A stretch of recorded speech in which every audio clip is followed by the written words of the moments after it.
The development you predicted in the Kastner case happened unexpectedly. Please come back immediately.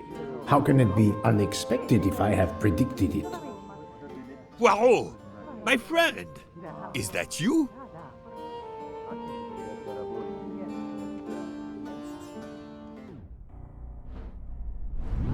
Poirot, it is I, Book!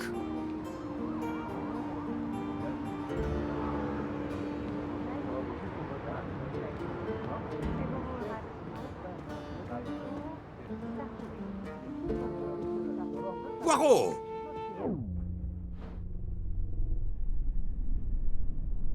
Poirot! Is it truly you, my friend? Book, it is indeed me. What brings you so far from home? A little affair in Syria. An affair of the heart? No, a modest affair of recovering stolen artifacts. But now I am summoned home to England and must leave immediately. This evening? You travel on the Orient Express, I hope. I have made no arrangements yet, as I just learned that an emergency has arisen, and I must return to England immediately. Very well. It will be my pleasure to secure you a sleeper on the Orient Express. If the director of the line insists, I accept with pleasure. And we'll dine together, for I too depart this afternoon. We'll have plenty of time to catch up. I'll have the hotel transfer our luggage. Excuse me, sir. You are the director of the line? The Princess Dragomirov would like to know if she may keep her mina in her compartment on the train. Good morning, Princess. It is an honor to welcome you aboard. There is absolutely no problem for your pet. You will ask about his food? Oh, yes. The Princess Dragomirov would like to know if there is food for miners on board. Insects, small amphibians, baby rodents. Baby rodents? Of course, Princess. Don't worry. Your bird will be fed as you demand.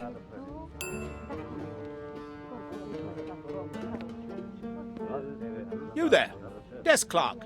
One moment, sir. Listen to me. Call the police. My train ticket has been stolen. Stolen? Oh dear. Oh dear. You travel by the Orient Express, monsieur? Arbuthnot. Captain Archibald Arbuthnot, formerly British Army, now retired. And yes, I'm taking the Orient Express to Paris. But what business is that of yours? My name is Book. I am the director of the line at your service. And perhaps this gentleman could assist you. He is Hercule Poirot. But I must make that train. A train ticket. Yesterday I recovered artifacts worth several millions. Please, my friend. It's not just any ticket. It's an Orient Express ticket. Very well, I will investigate. Thank you, Poirot. I will arrange a car to Circeci station for us.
How do you know your ticket has been stolen, monsieur? I put it on a table in my room. I came down here to breakfast, and when I got back, my ticket was gone, and other things were on the floor as if they'd been tossed about. Alors, monsieur, I suggest we begin in your room. Will you lead the way?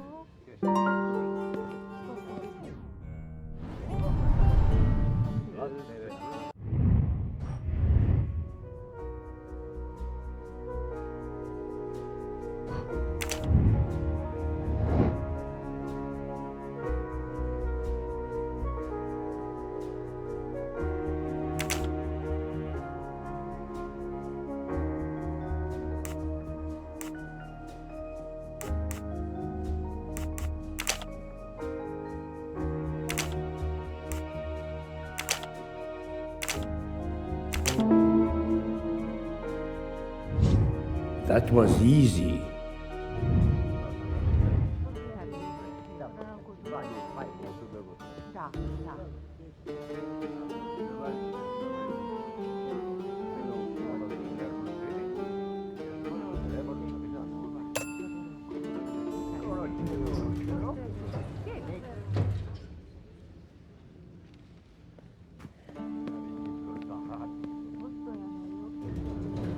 Floor, Captain Arbuthnot? 4th floor.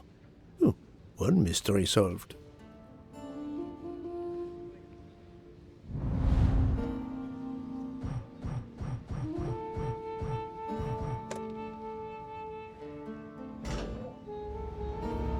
I suppose I can exercise my powers of observation while we wait.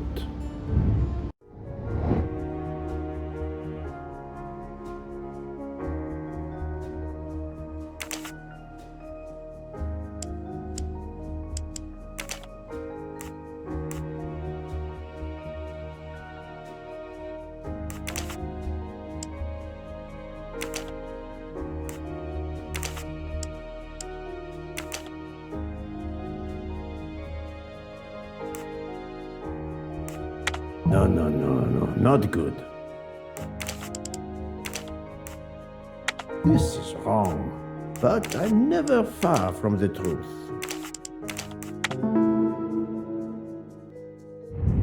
Et voilà.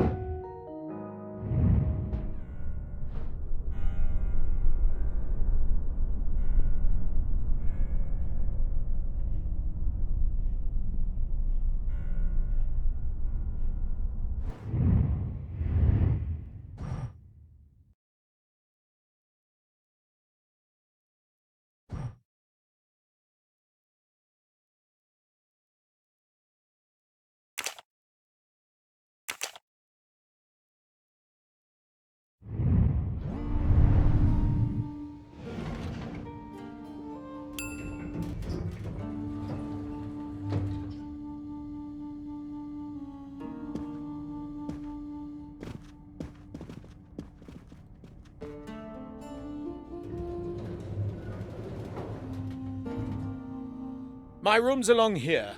411. In a hotel of this quality? A thief? Come on, don't dawdle. It'll be a disaster if I miss that train.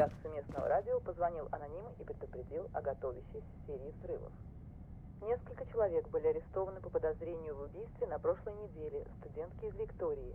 Полный отчет последует в последующем выпуске.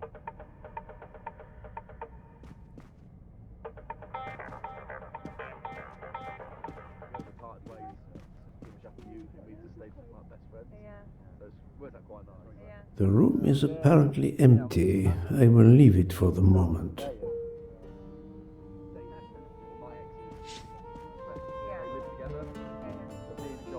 Человек ранены в результате терактов.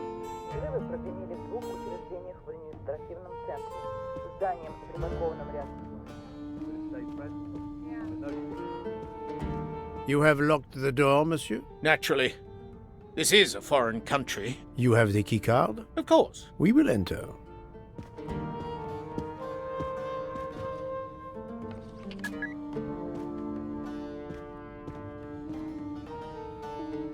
The lock has not been tampered with.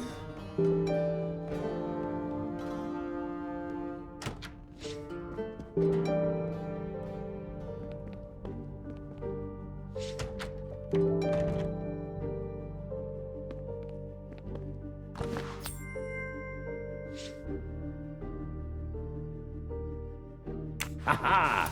Golden moustache.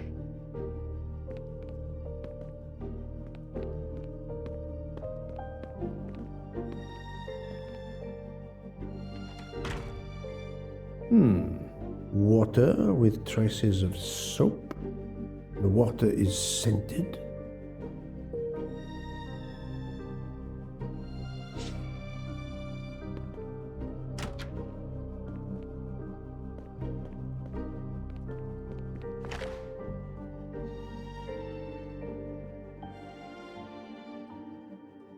A perfume bottle. Empty. Suggestive.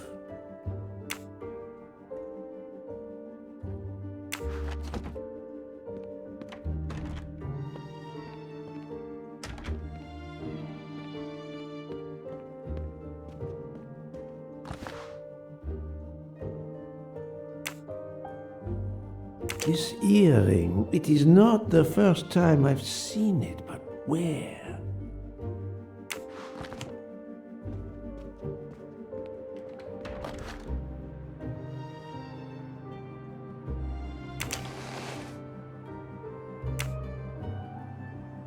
The wallet is somewhat worn. It contains just over $200 and the usual cards.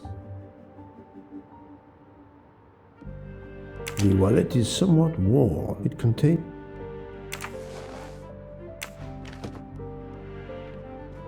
The bed is skillfully made.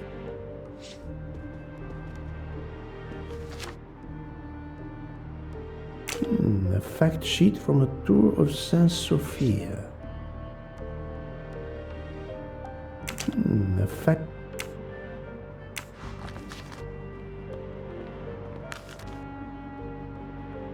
A stamped reservation for the Bosphorus ferry. A stamped reservation for the Bosphorus ferry.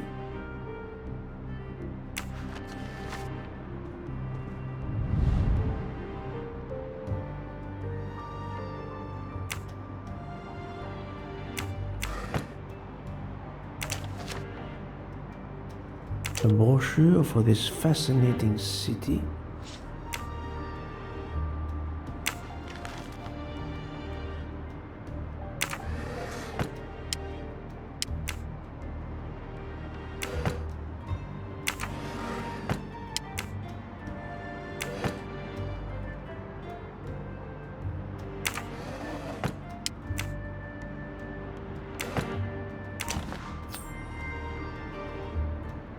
Another delightful trophy for my collection.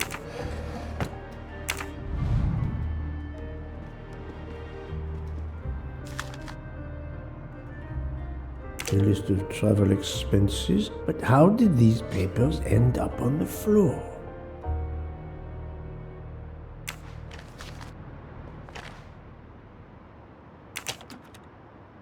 A conspicuous gallantry cross for meritorious service in Iraq, yet he only retired as a captain. A conspicuous gallantry cross for meritorious service in... Yet he only retired as a captain.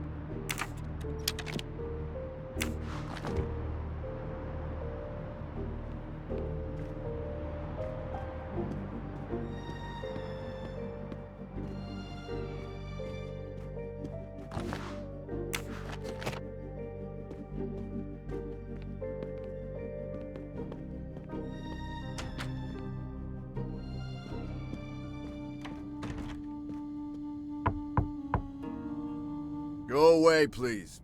A brief word, sir. I will give you 2 brief words. Go away. Monsieur... I've been traveling all night from New York. Must I call the management? Pardon, monsieur. I do not believe we have awakened a thief.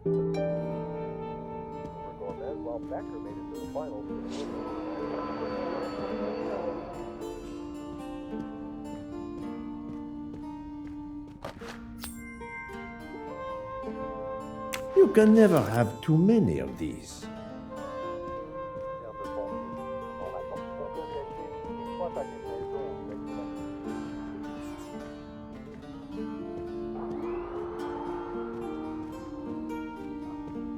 Someone has Rejected their breakfast? Not a mystery worth pursuing.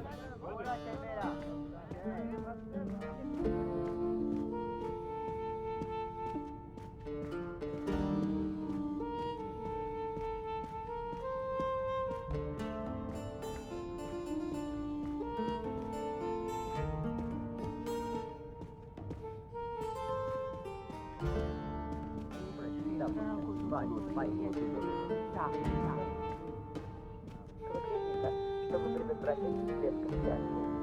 8 человек ранены в результате.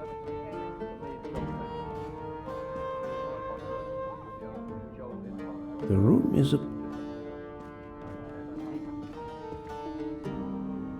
How long were you at breakfast, Captain? A half an hour or so. Just a roll and some coffee.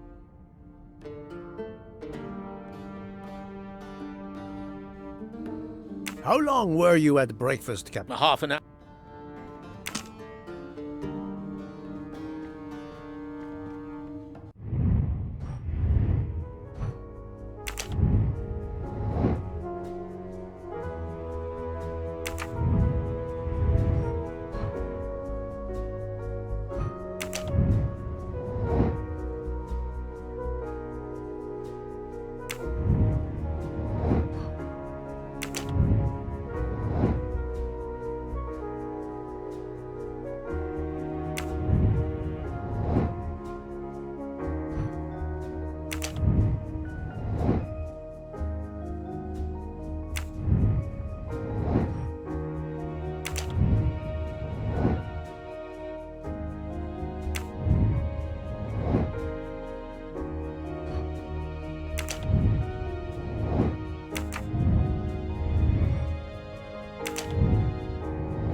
Four floors. It's impossible for a thief to have exited through the window.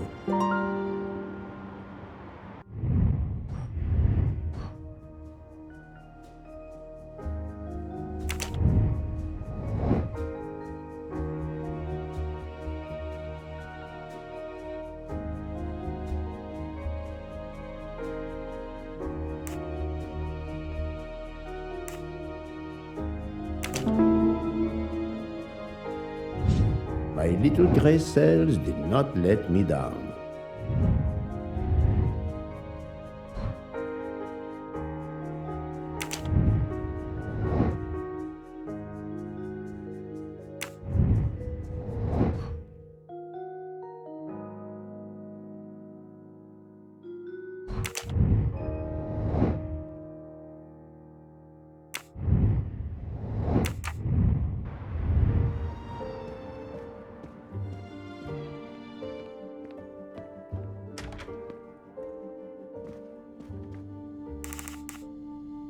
Why was there an earring in your room? An earring?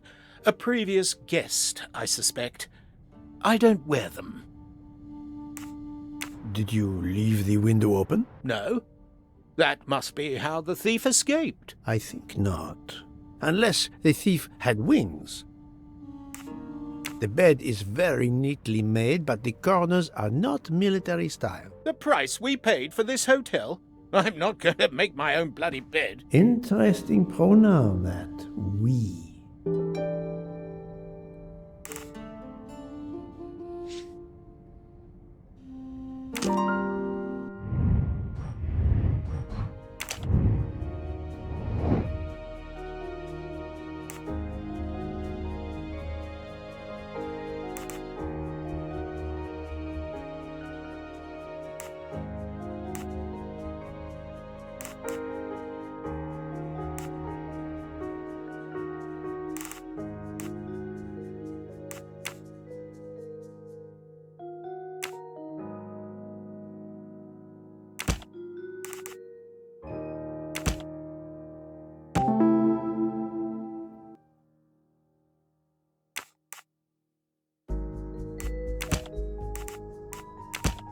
do not think that's the right answer.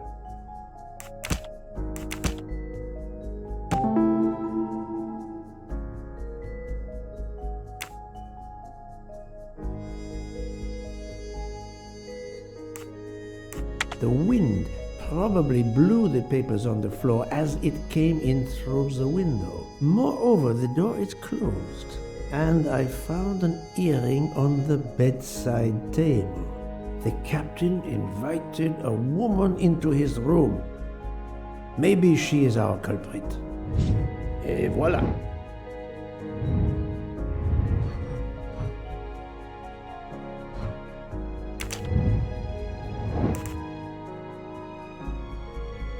No, not good.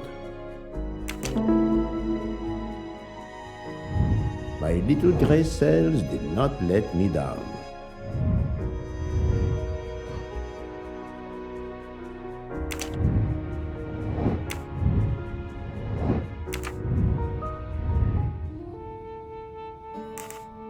Captain Arbuthnot, I have examined your room. Much was revealed, possibly more than you expected. Rest assured we will soon find your ticket. It's about bloody time. I have a train to catch. As do I. You are traveling on the Orient Express? We? If you will be good enough to answer a few questions, we may both make our train. Ask away. Please give me an account of your movements yesterday. I spent most of my day in Istanbul, sightseeing. I returned to the hotel as the sun was setting. The desk clerk can confirm I was alone when I picked up my key. I spent the night alone. I had no visitors in my room.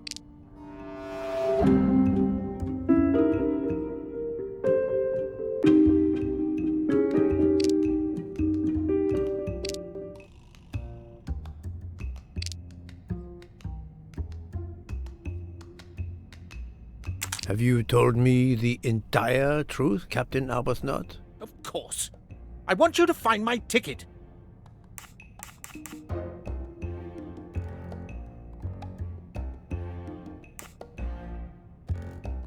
Can you explain the earring I found on the bedside table? An earring? Yes. Forgive me, Mr. Poirot. I had some business correspondence that wanted answering. The hotel provides help for business travelers. They sent up a secretary.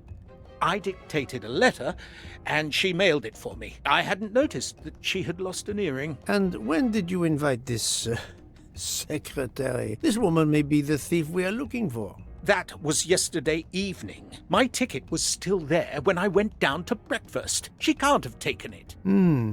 I see. Never mind. It is easily checked. And there was no other person in your room? No, I swear there wasn't. Ah, well, never mind. If it is not her, there is only one option left. Fine. Please finish your job quickly. I'll be downstairs in the lobby.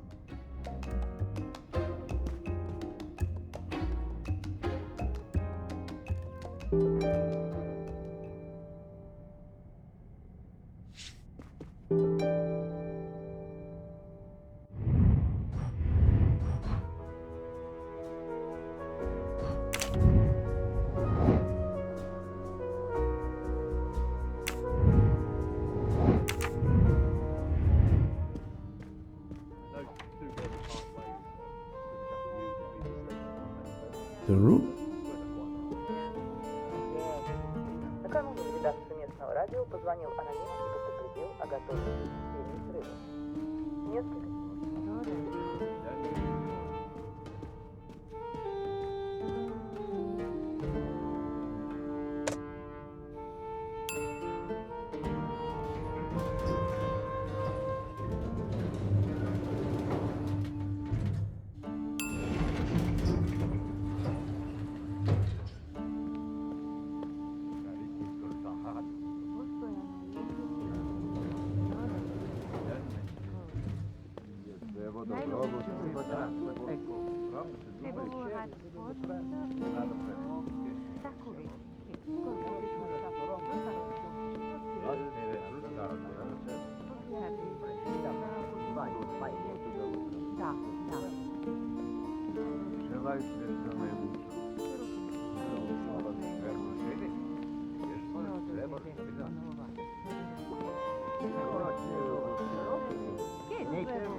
I hope you'll find this ticket soon, my friend. The Orient Express won't wait forever.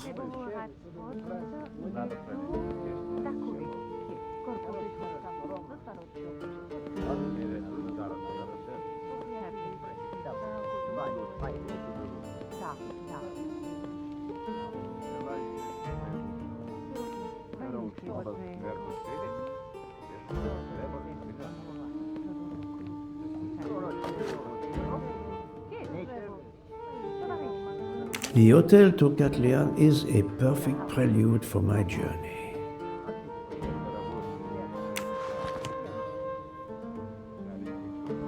Pardon, monsieur. May I inquire when the staff begins cleaning the rooms? Every morning at breakfast time, sir. After making certain there are no guests in the room, of course. May I speak with the chambermaid who cleaned room 411 this morning? I hope you don't think that one of our staff stole the ticket. No. Do not distress yourself. We seek only information. I will summon her at once. Oh, I'd ask her to bring her laundry cart.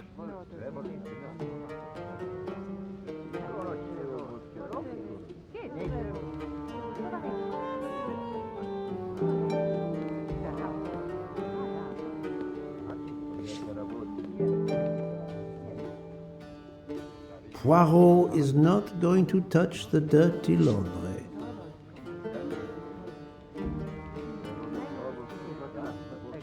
Do not be frightened, mademoiselle.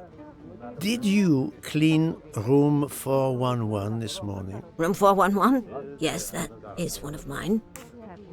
Did you see a ticket on the desk when you entered the room? I'm sorry, I didn't notice a ticket.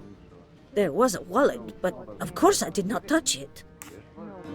Did you open the window? Yes, we always air the rooms. Oh, but I forgot to close the window. While I was making the bed, the person from next door was pounding on the wall. I wondered if he needed assistance. I tossed the dirty sheets in my cart, quickly finished mopping, and went to see, but it was nothing. But I'm afraid I left the window open. I'm so sorry. A window left open, papers scattered on the floor. The chambermaid cleaning the room. I believe I can now visualize what happened.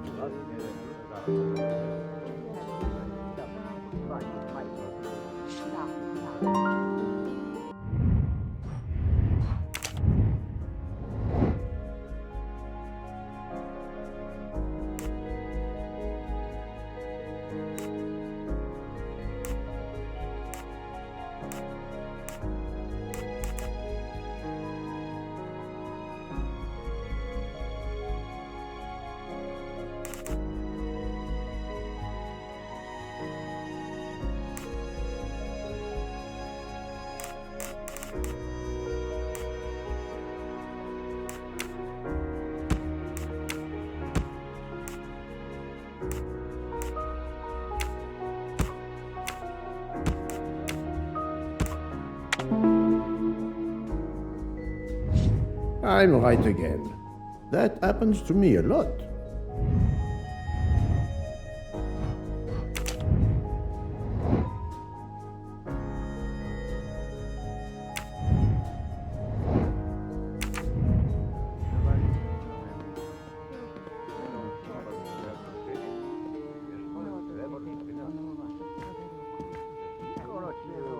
Mademoiselle, would you be so kind as to look in the sheets from room 411?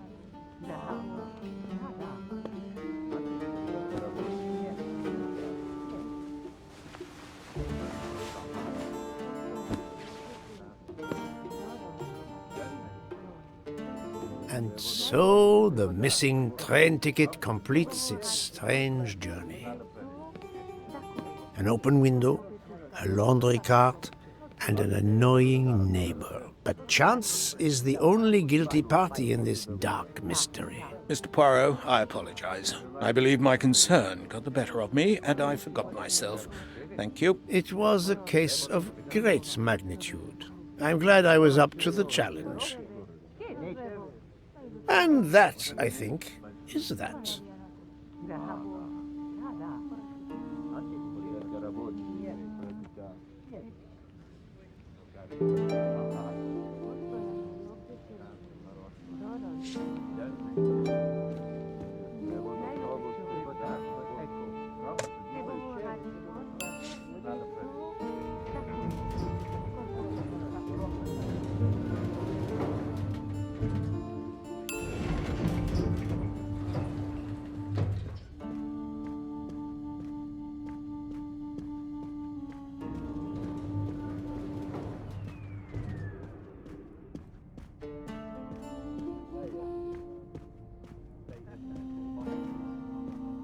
Someone has...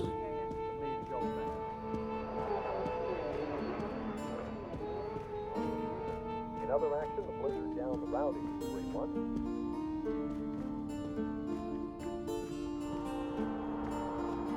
À travers le pays. Quand tu perds. Yo, I will give Miss...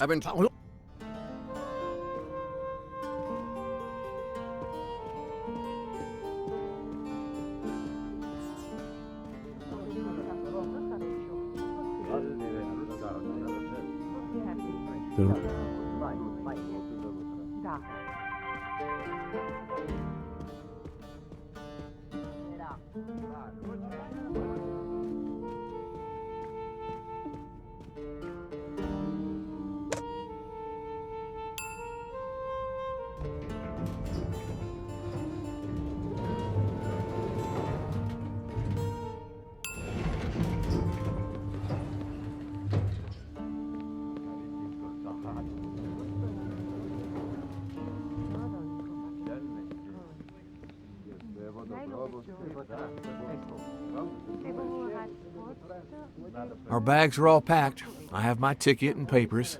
If you give me yours, I'll hang on to mine. But as your secretary... As my secretary, you see to the bags, Hector. Yes. Yes, sir. That man, I have a curious impression of him, as if I were observing a wild animal, uncaged.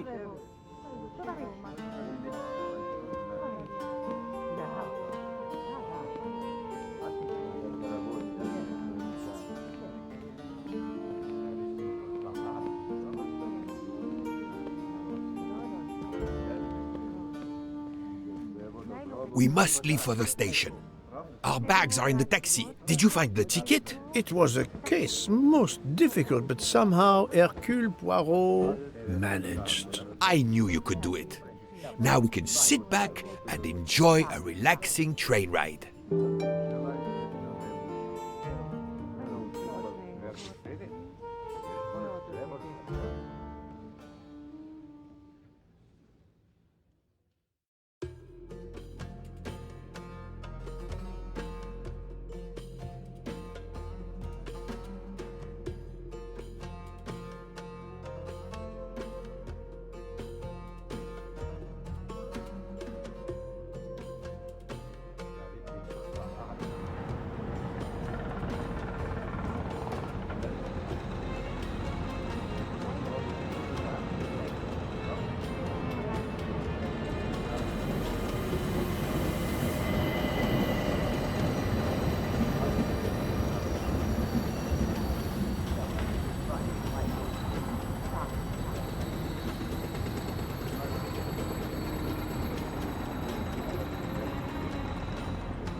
You are in luck, Poirot. Of course, no journey on this train is ever ordinary, but this is a special occasion.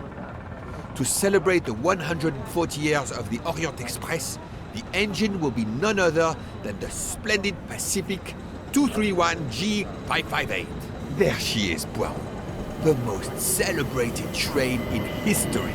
Oh, my eyes fill with tears of pride. It is time we were aboard, my friend. Follow me. The wagon-lit conductor, Pierre Michel, will direct you to your compartment. Lead the way, Book. It was built in France in 1922 by the Compagnie Batignolles-Châtillon. At the time of its purchase by the SNCF in 1938, It could reach speeds up to 130 kilometers per hour. Wait until you see. It is like traveling back in time. Today the train is limited to 100 kilometers per hour.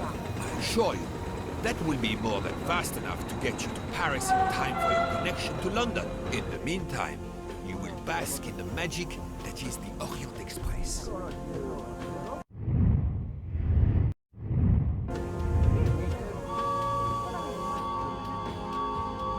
My friend Book did not lie. His train is a beautiful machine.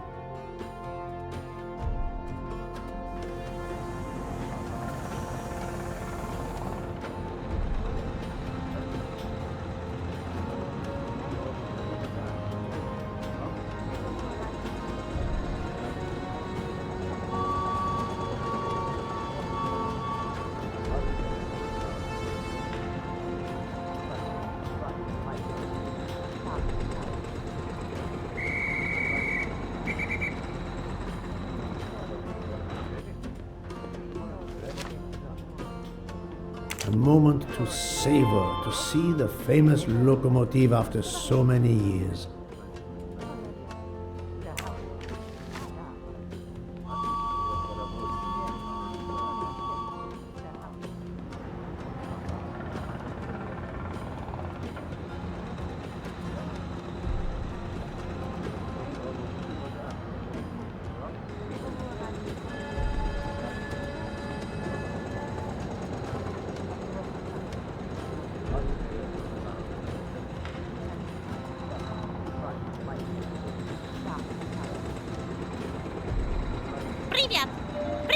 Princess Dragomirov's pet myna bird, an unusual traveling companion.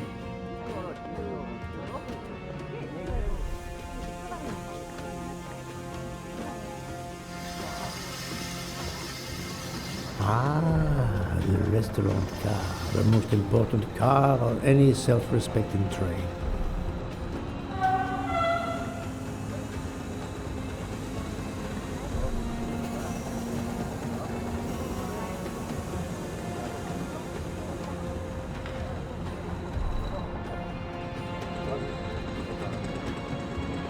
The luggage is not stacked well. I am resisting the temptation of lining it up properly.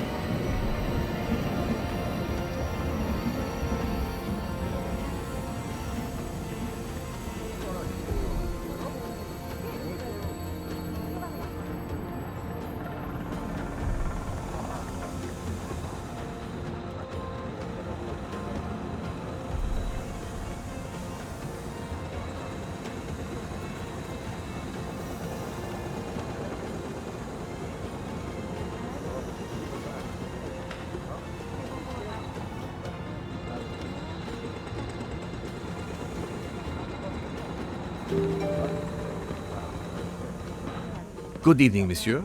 Your compartment is number 202. However, I am afraid that all the others are already full. Full? But how can that be?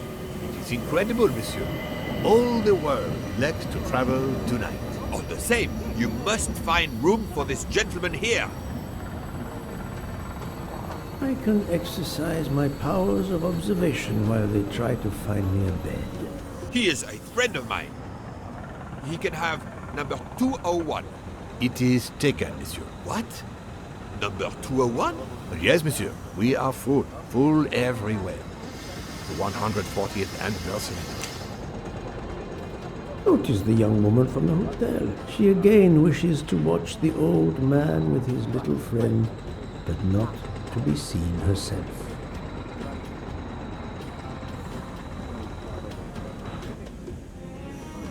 Darling, we have to get aboard. I know. I have heard of the phobia, fear of flying, but fear of trains? Now you're making fun of me. Never mind.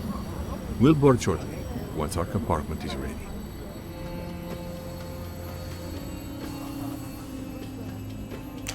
Why did you order so much lobster, Hotaru? My dear Freya, I need it for my specialty on the second night. And if the lobster a la mori isn't fresh, the passengers will know. We don't have enough space for my desserts. Tonight, molten chocolate cake. Tomorrow, my specialty. That is not my concern. They will not have room for them anyway. Serve your lobster tonight. Chicken calamari must be the first night dish for the travelers. It is easier to digest. Ugh, you really are the egomaniac everyone says you are. I have every reason to be. I am the engine. You are just the caboose.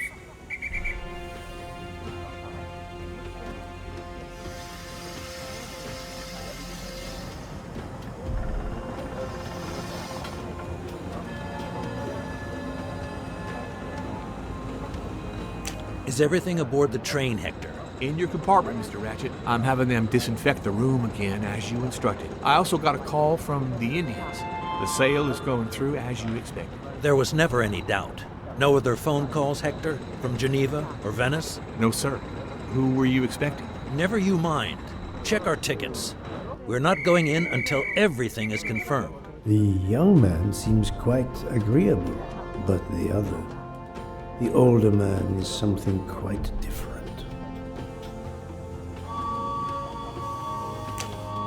Mary. Not now. Not now. When it's all over, when it's behind us, then.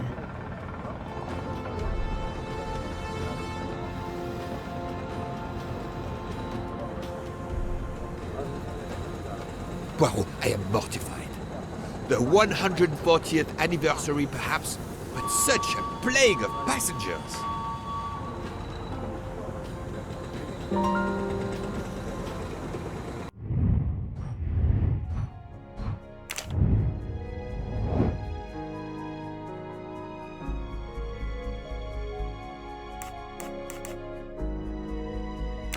Nice.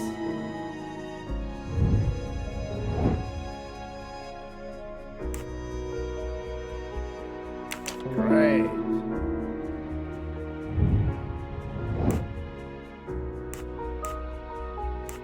Adequate.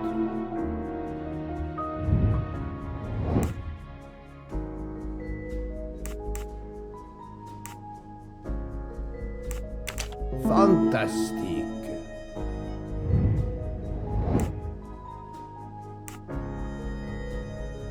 Good job. That was easy.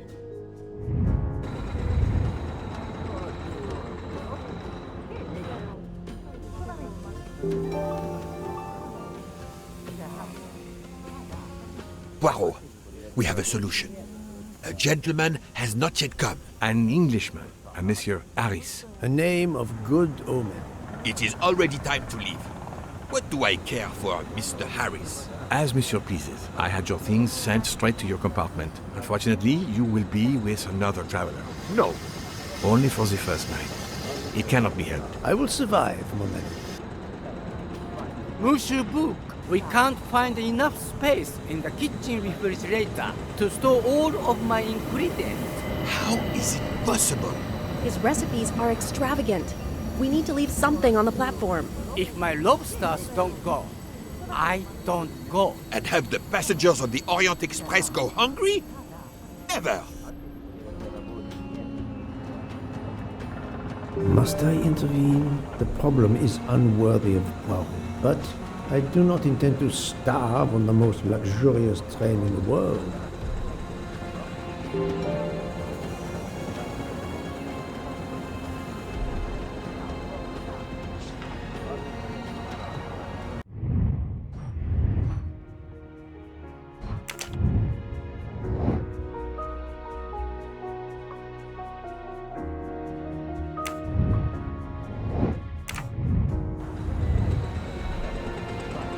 Thank you for coming to help us. It is impossible to fit everything into the galley's refrigerator.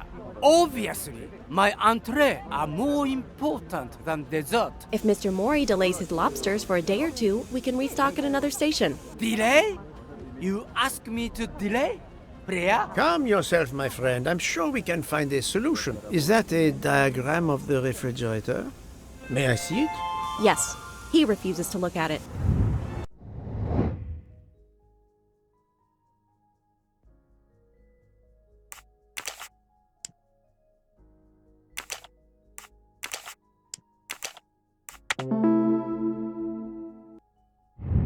That's the right answer.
Et voilà.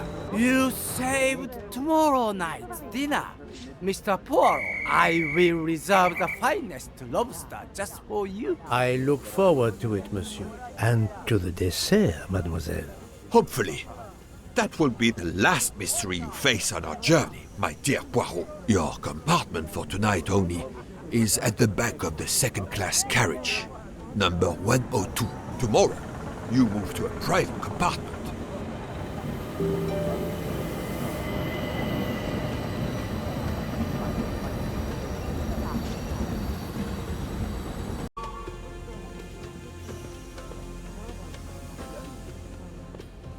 Welcome, Monsieur Poirot.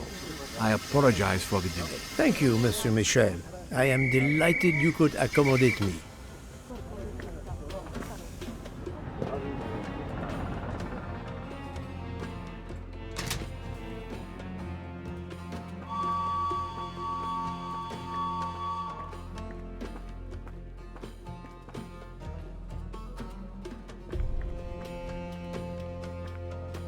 Wrong compartment.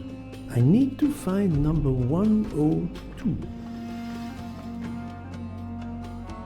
These first-class rooms are very spacious and luxurious.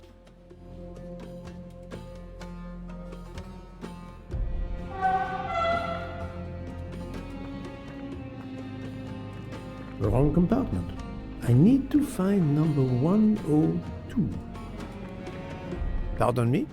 Oh, my apologies. Wrong compartment. I need to find number 102. Wrong compartment. I need to find number 102.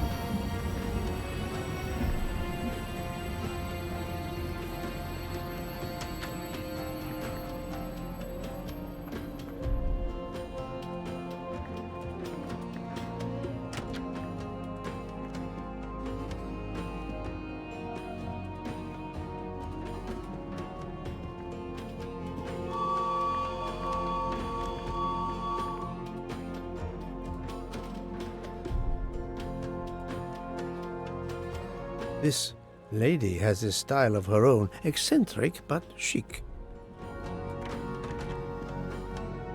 Wrong compartment. I need to find number 102. Wrong compartment. I need to find number 102. Wrong compartment. I need to find number 102. Wrong compartment.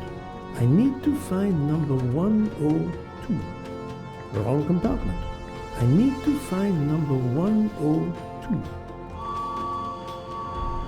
I can't believe it's a locomotive from the 1930s that is pulling us.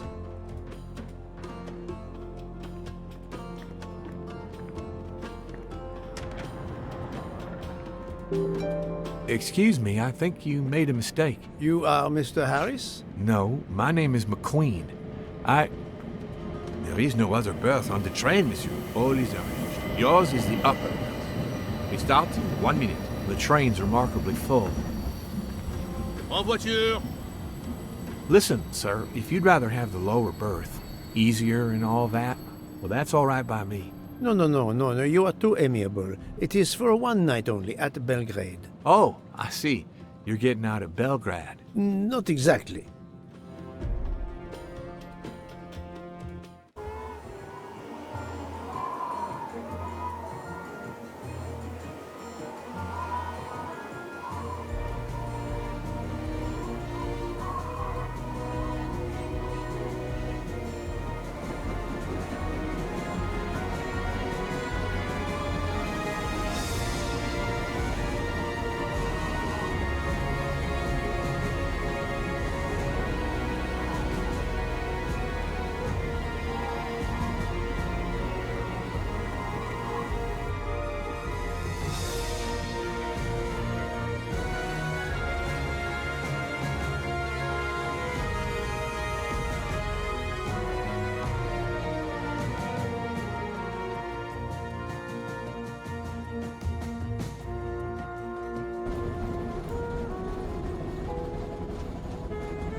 Ladies and gentlemen, dinner is served.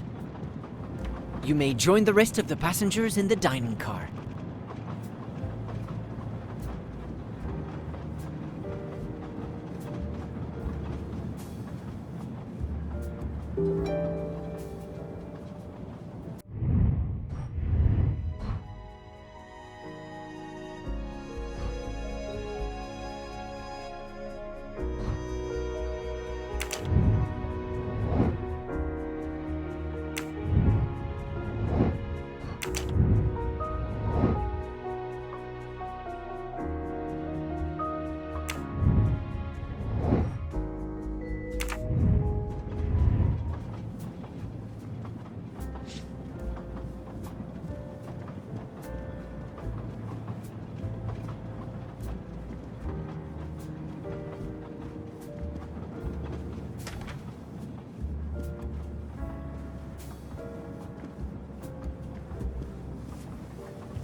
Excuse me, monsieur.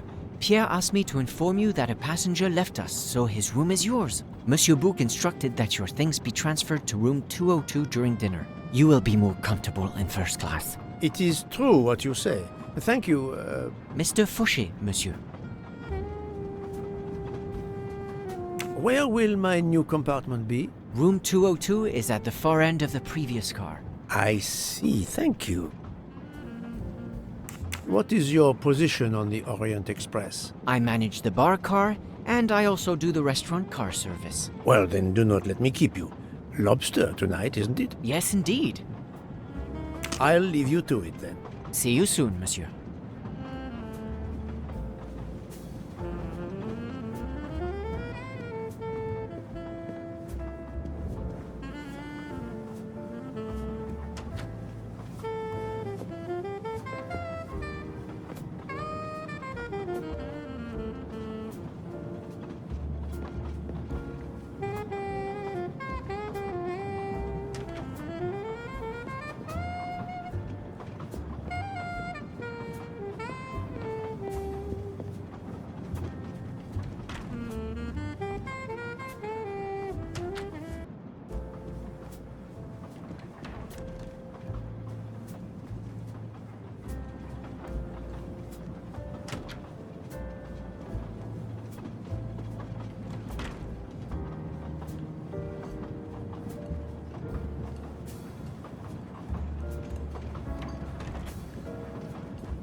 Yes, sir? Yes, sir? Yes, sir?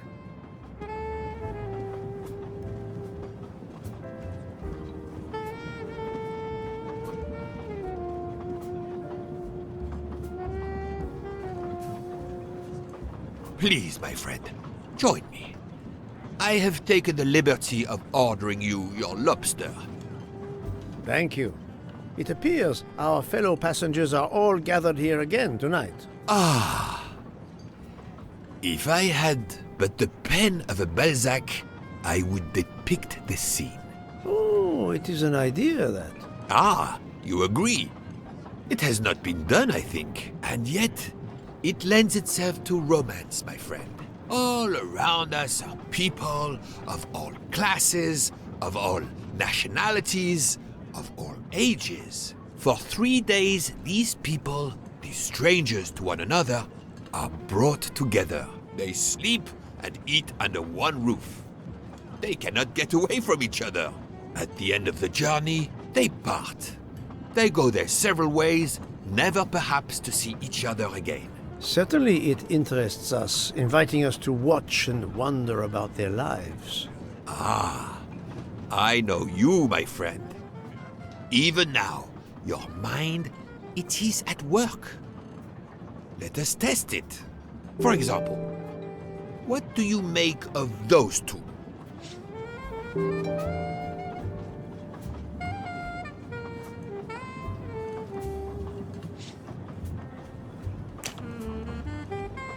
Mamma mia, you can feel the power of engine.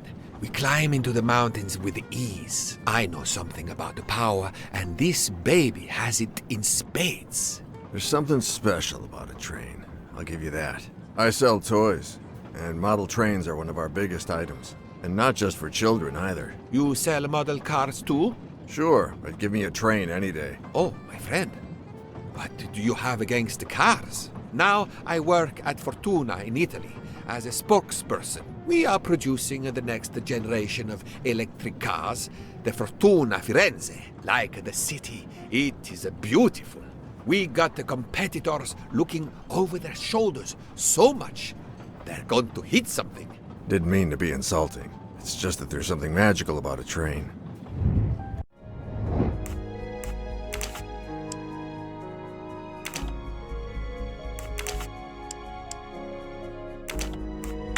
Think, Poirot. That is not a good answer. This is wrong.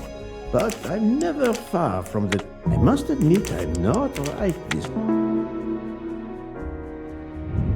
Et voilà.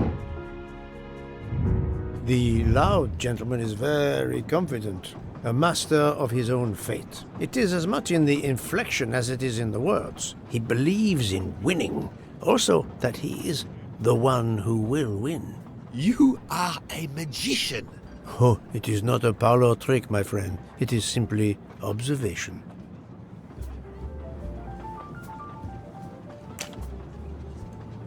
I was visiting my daughter. She works at the American Embassy in Istanbul. I told her she'd never find a husband there. Since I wanted to see Paris on my way home, she told me I should take this high-class train.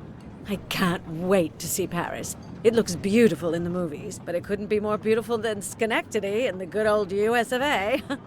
That's where I'm living now. And you, Miss Debenham, was it? Where do you hail from? I was born in the UK. Oh, that's in England, isn't it? What do you do for a living? I teach English to children in other countries. I see. Oh, I wish I spoke a foreign language. My daughter speaks several languages. Let me tell you about her work. It's very important.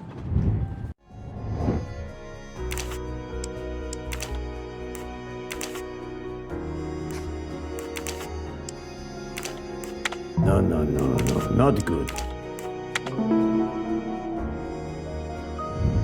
That was easy. There is much you can learn about someone just by observing them and listening. For example, that lady is reserved. She reveals little. She is self-contained. Some secret prompts her to allow her dinner companion to carry the conversation. I confess, in this case, what I witnessed in Istanbul suggests more, but I will respect her privacy. You will always amaze me.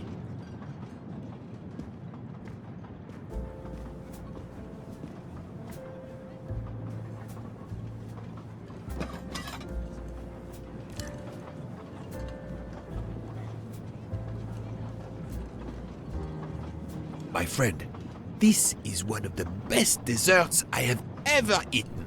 You have always had the sweet tooth. But it is a masterpiece.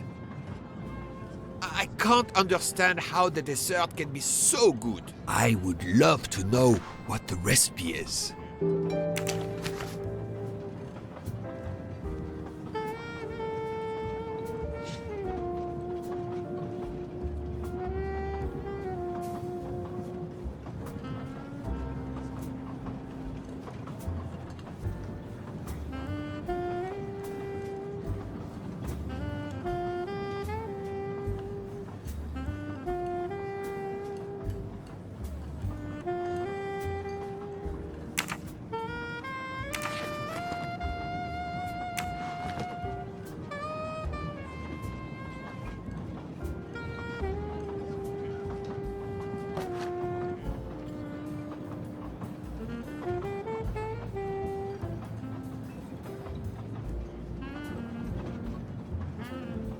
I couldn't tell what flavor the ice cream is. It looks like lemon. Look at the zest. Yes, I wasn't sure what that was.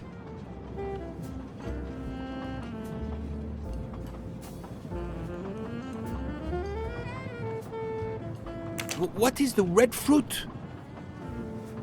It looks like a raspberry. You have a good eye, Poirot.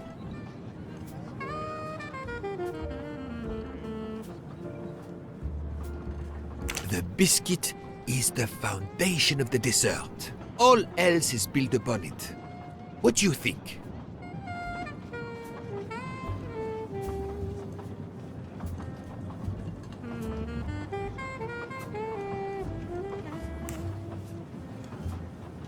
The cocoa color clearly announces itself. Chocolate mousse. I am embarrassed.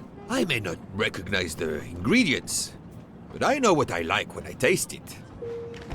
Poirot, I am embarrassed to ask you a great favor. My friend, I am on this train due to the great favor you have done me. How may I assist you? This dessert is sublime. If only I had the recipe. Unfortunately, the pastry chef, Miss Nielsen, she will guard her secrets. But you, my friend, I am sure you could make her confess. You wish me to persuade the pastry chef to give up her recipe? You who are the expert at interrogation. Book, it is a dessert. It is the pinnacle of desserts. You, my friend, who, as you say, are on this train, I blush to remind you. Fine, you win. Again, what wouldn't I do for you, my friend? Oh, thank you, Poirot. Good luck.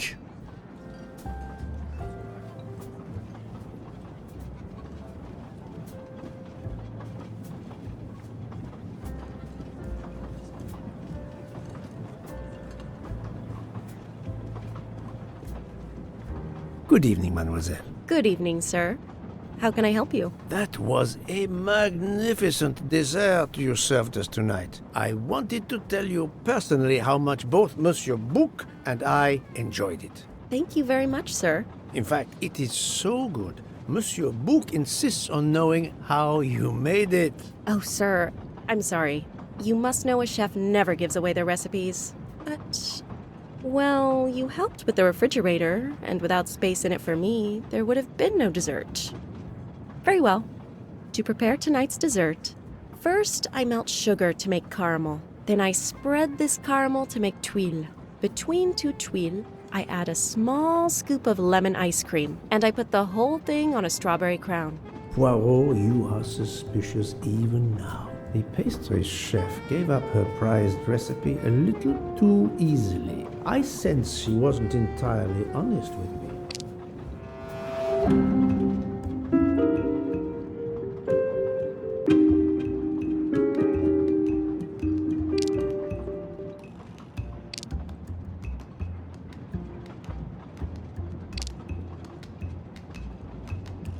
Thank you for sharing your recipe with me, but I doubt those are strawberries you're using. Oops.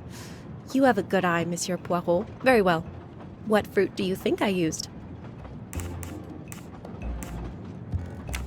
You used raspberries, not strawberries. I'm not fooled. You're right.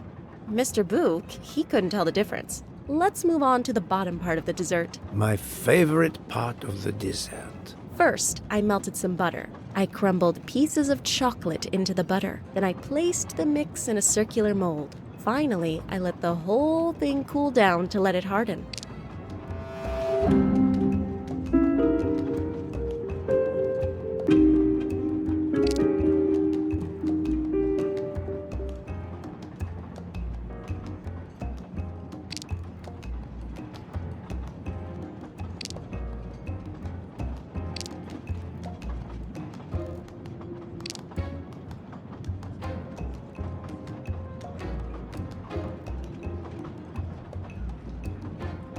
It's certainly not chocolate that you've crumbled. I see you do have an excellent palate. Do you know what ingredients I used?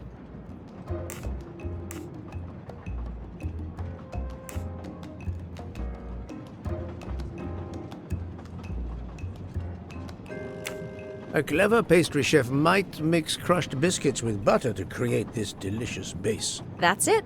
You're getting closer to the entire recipe. Closer? I've caught murderers with less difficulty than this. I'll give you one last challenge. I'm sure you will be able to figure out the order I mix my ingredients in. If you can, you will have earned my recipe. Mademoiselle, solving the murder of Roger Ackroyd was easier than this.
This is wrong, but I'm never far from the truth.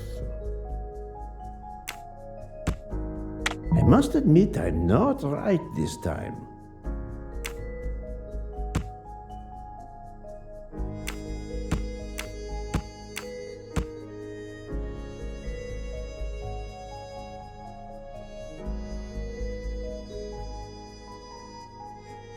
This is wrong, but I'm never far from the truth.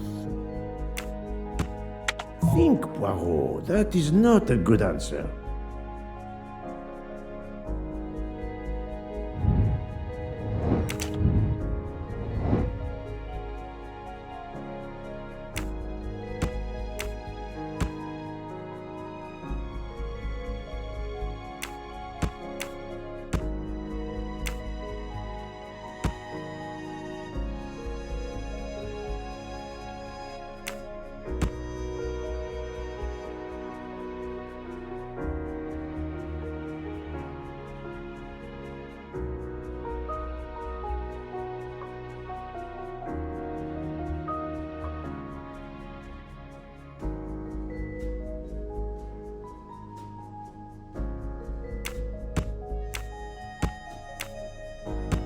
No, not good. I do not think that's the right answer.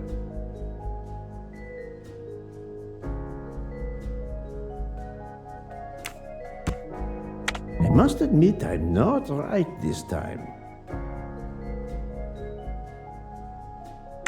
Think, Poirot, that is not a good answer.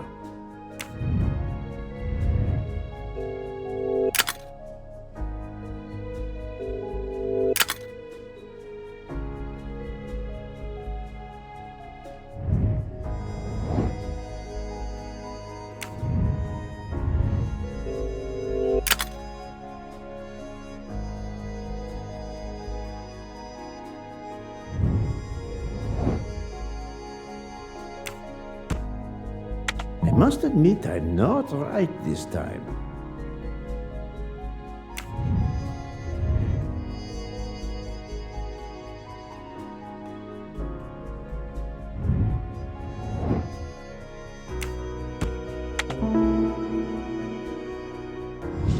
That's the right answer.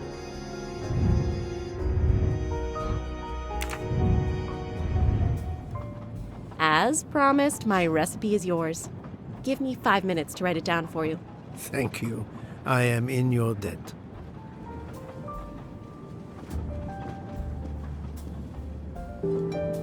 I can take advantage of this moment to resume my little observations of the passengers.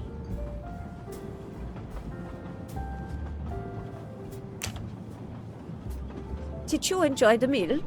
I'm not used to meals like this. You do not have good restaurants in Kenya? Actually, we do.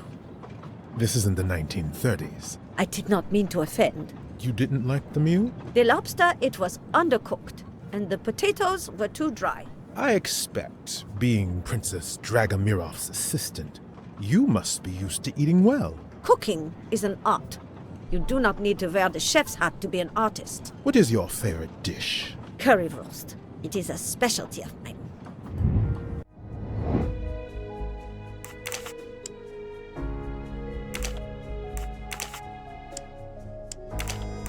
This is wrong. But I do not think that's the right answer.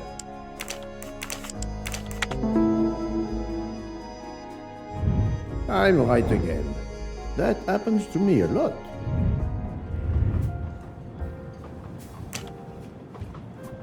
I made a lot of progress on the expenses last night, sir. I should be done by tomorrow morning. You're supposed to be a fast worker, Hector. Sorry, sir.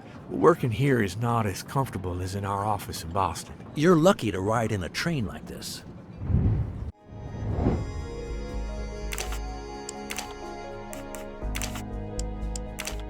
I must admit I'm not right this time. That's the right answer. Here you are, sir. My recipe. Please tell Mr. Book he should not expect my recipes for the other desserts. Thank you very much, mademoiselle. I know he will sincerely appreciate the gesture, and I will make certain he gets the message.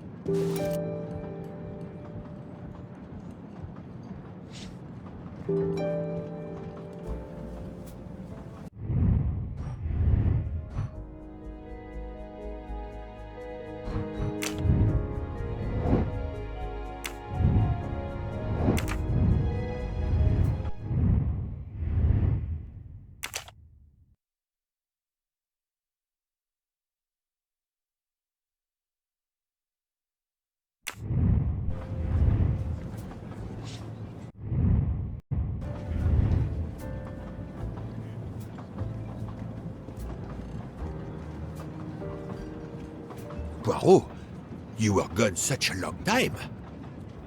It proved more challenging than I expected. This is wonderful. Did it require the use of your little grey cells? More the exercise of my little taste buds. Thank you so much, my friend. Eat your dessert. You've earned it.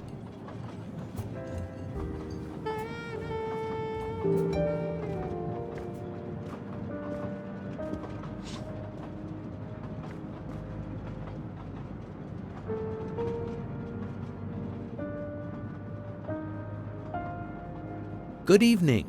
My name is Ratchet. I think that I have the pleasure of speaking to Mr. Hercule Poirot, is that so? You have been correctly informed, monsieur. Your exploits are well known on my side of the Atlantic. In my country, we come to the point quickly. Mr. Poirot, I want you to take on a job for me. Are you interested in earning a lot of money? My clientele, monsieur, is limited nowadays. I undertake very few cases. Why, naturally.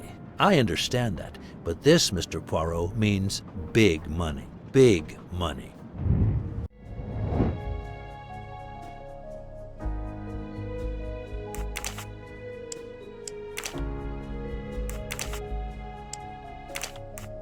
Think, Poirot. That is not a good answer.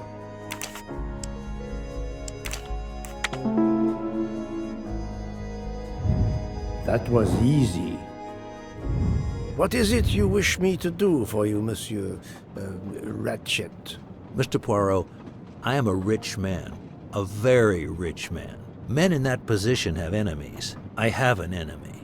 Monsieur, in my experience, when a man is in a position to have, as you say, enemies, then it does not usually resolve itself into one enemy only. Yes, I appreciate that point. Enemy or enemies, it doesn't matter. What does matter is my safety. My life has been threatened, Mr. Poirot. Now, I'm a man who can take pretty good care of himself, but as I look at it, a little insurance wouldn't hurt. And remember, big money.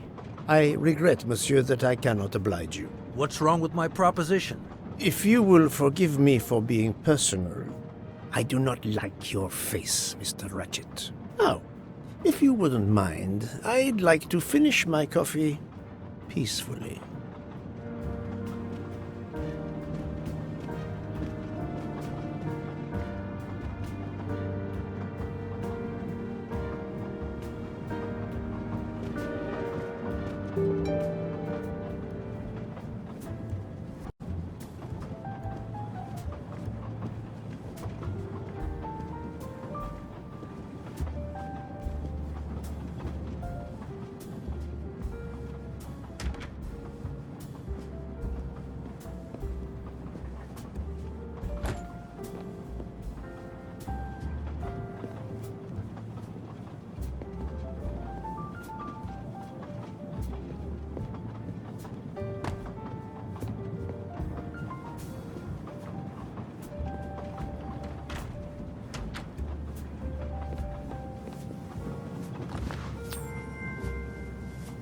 Another golden moustache to treasure.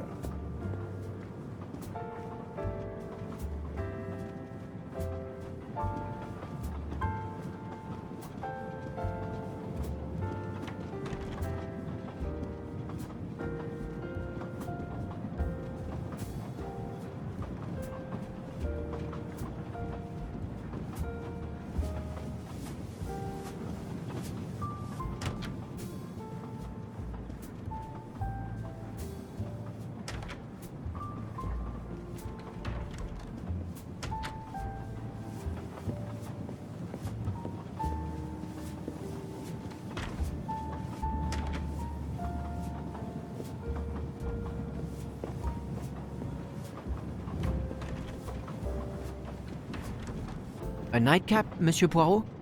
A cup of coffee, Monsieur Fauchet. Then I will retire to my new compartment. I'm sure you will find it to be most comfortable.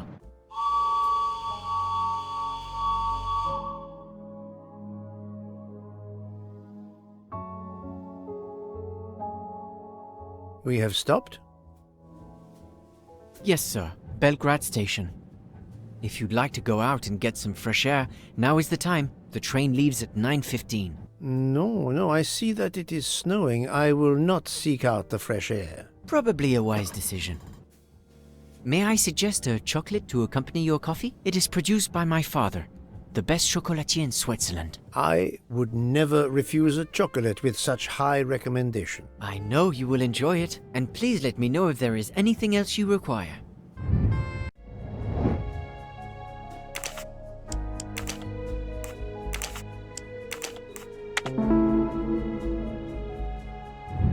I'm right again. That happens to me a lot. Everything was perfect. Thank you very much. My pleasure. Is there anything you require, monsieur? No, merci.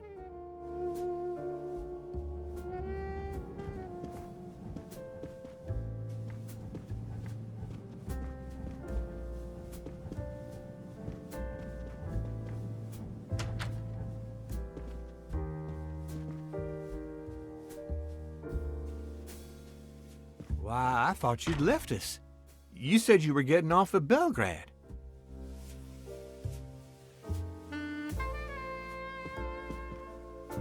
You misunderstood me. But, man, your baggage, it's gone. It has been moved into another compartment, that is all. Oh, I see.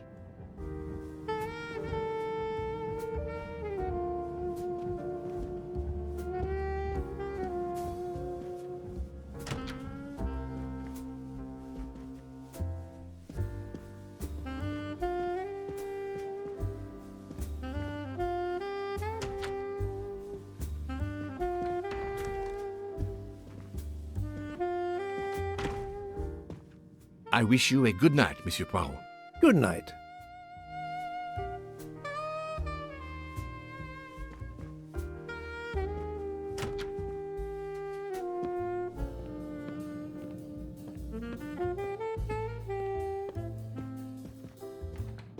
I hope you'll sleep well and that your head will be better in the morning. It is just the cold. I'm now making myself a cup of tea. I hope it'll warm you up.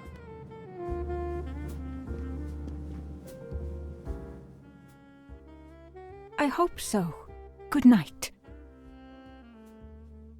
Well, good night, my dear. What a brave girl. On the other hand, that man there in the next cabin, Monsieur Ratchet, he scares the hell out of me. There's something wrong about that man. My daughter always says I'm very intuitive. When Mama gets a hunch, she's dead right. That's what my daughter says. And I've got a hunch about that man. He's next door to me, and I don't like it. I put my bags against the communicating door last night. I thought I heard him trying the handle. Well, whoever you are, I'm going right to bed to read. Good night. Good night, madam. Whoever I am?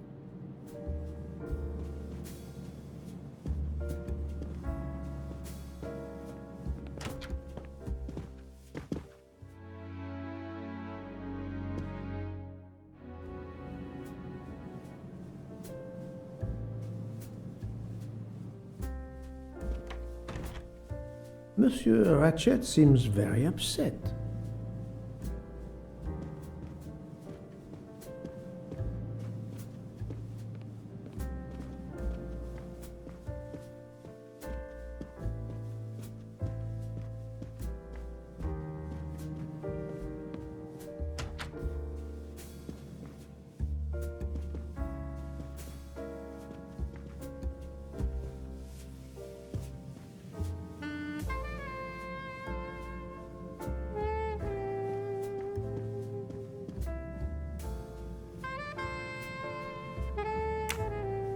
Ah, finally a real bed fit for a king or a very tired detective.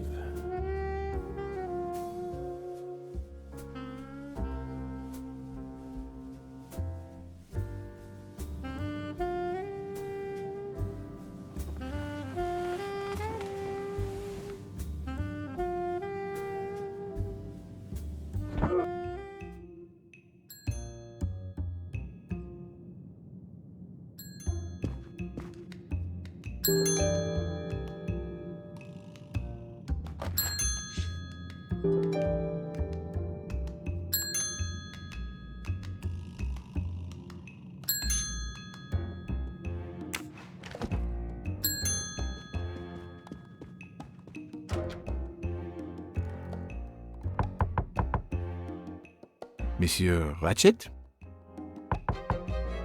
Ce n'est rien, je me suis trompé.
Good night, madame.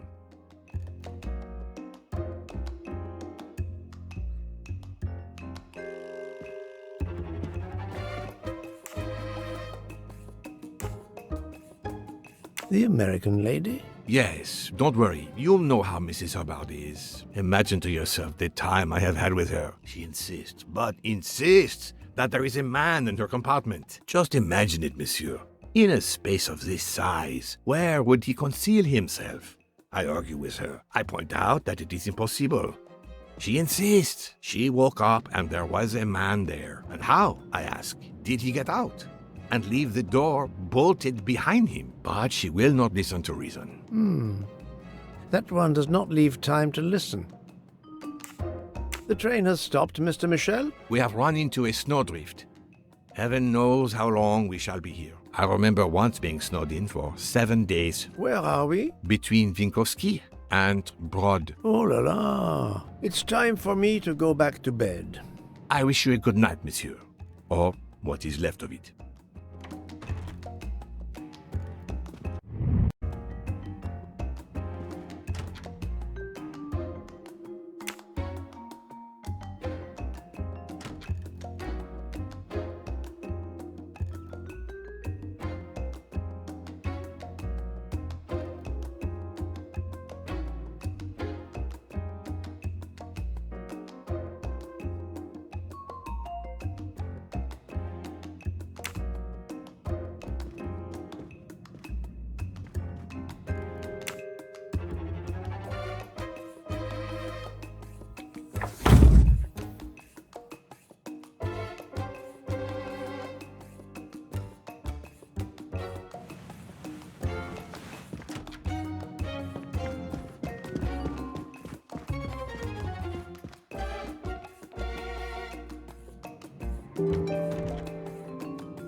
The train is still stuck and the snow continues to fall. I should have taken an airplane. Well, I must make the best of it and join the other passengers for breakfast.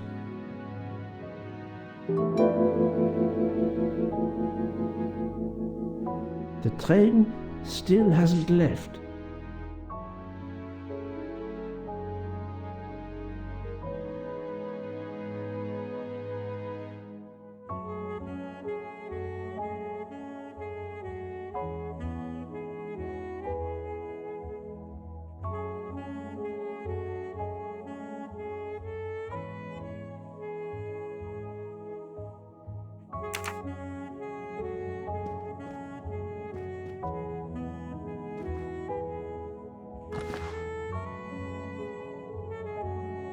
Wax to preserve the perfect symmetry of the moustache.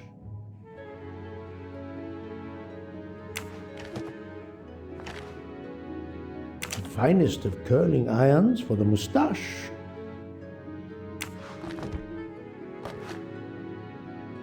The moustache comb to tame unruly knots.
The train is completely trapped because of the avalanche. Hopefully not for too long.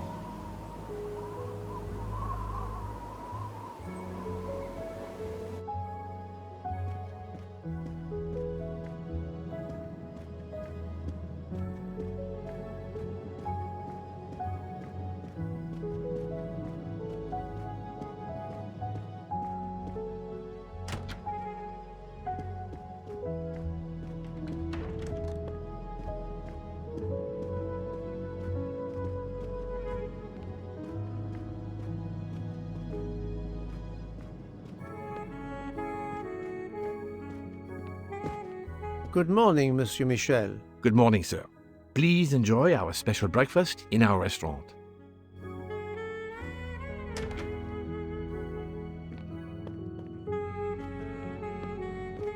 Good morning, Monsieur Michel. Good morning.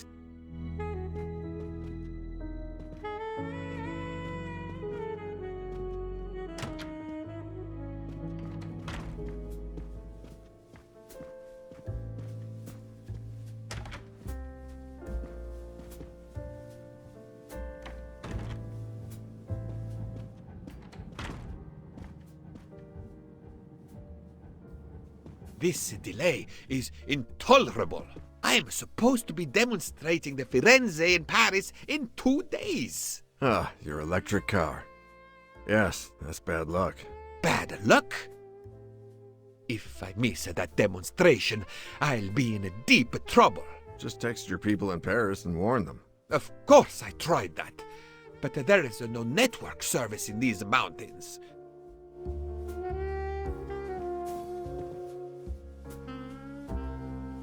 My daughter said it would be the easiest way in the world. Just sit on the train until I got to Paris. And now we may be here for days, and my boat sails the day after tomorrow. How am I going to catch it now? I can't even send an email to cancel it. I'm just too mad to talk about it. My colleagues were to meet me in Paris. They will wonder what has happened to me. I can get no words to them. What will they think? We have refugees to help.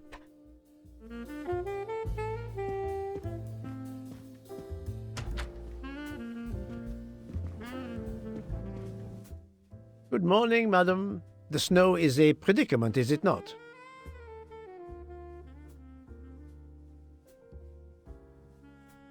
I am Russian. Snow is no stranger to me. Ah, the accent. Would it be St. Petersburg? You are very perceptive. Monsieur Poirot, is it not? And may I take it I have the honor of addressing Princess Natalia Dragomirov? We dispense with the old titles these days. My husband, all of my past, was taken from me by these Stalinists. When they were gone, I became director of the St. Petersburg Museum of Antiquities to restore and preserve what I can of my country's history. Still, the delay must be vexing. If I must be late for my appointments, then they will wait. I know that I would certainly wait, madame. It has been my extreme pleasure to make your acquaintance, madame.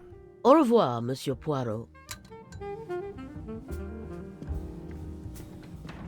A beautiful piano. What a luxury. Pity there's no one to play it. Mademoiselle, you are not concerned about the train stopping? What can one do? Indeed, this does not make the train move.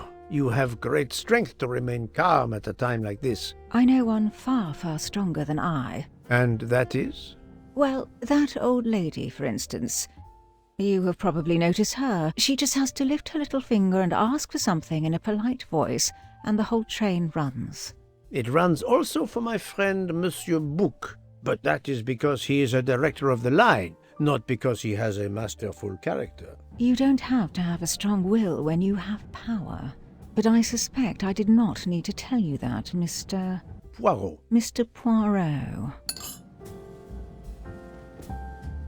Good morning, Mr. Fauchet. You have early customers, I see. Yes, I am stuck serving here as well at breakfast. Everyone is impatient. They keep complaining that the train is not moving, as if I could get out and push it. It's too early for me to order a boxcar. That is the appropriate drink, I believe. A gin triple sec, lemon and grenadine mix. A drink for a train indeed. But not perhaps for my breakfast. I think I will settle for an omelette. Good luck, sir. Miss Nielsen is helping to serve in the dining car.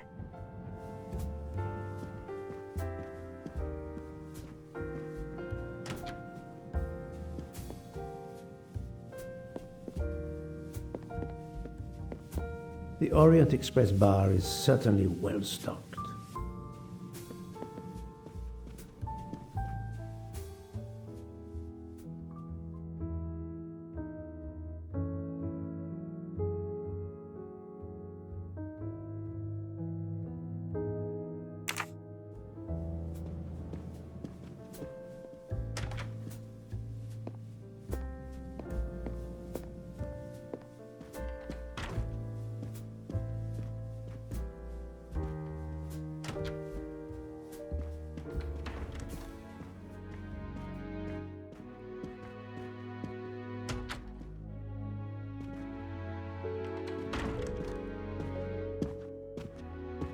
How long are we expected to be stranded here? It won't do much good complaining to me. That fellow there with the moustache, he may know something. Excusez-moi, sir. Yes? Monsieur Bouc asks for you to join him in compartment 203. Look here, Poirot. Can you tell us anything? I can tell you the snow, it will not move aside on its own. Of course, but you obviously have some influence with Bouc. I am going to see him now. I will ask him if he has any information.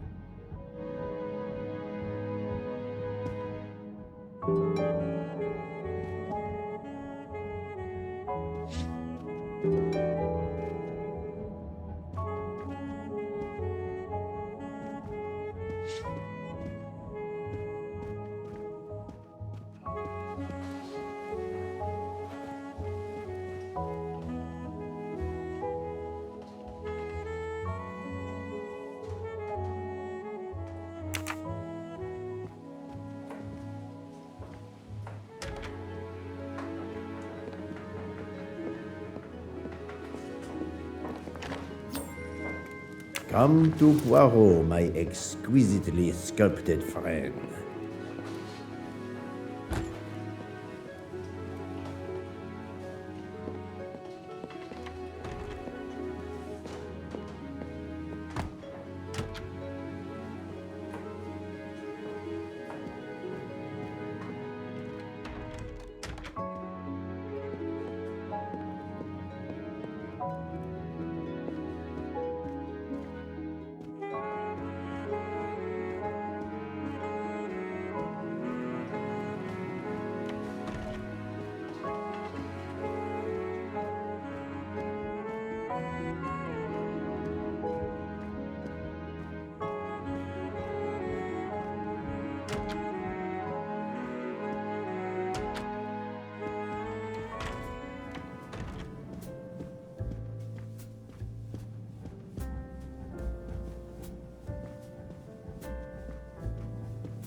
Ah, my good friend.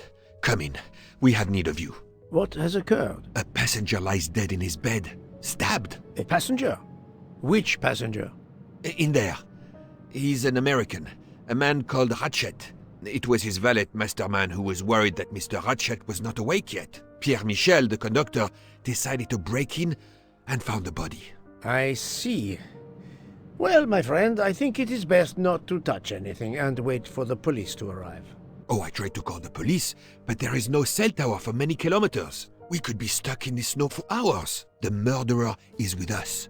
On the train, now! The sooner we catch him, the sooner we'll be out of danger. Dr. Constantine is already examining the body. Mon ami, this is not a missing train ticket. We must follow procedure. We must wait for the police to secure the crime scene. Please, Poirot.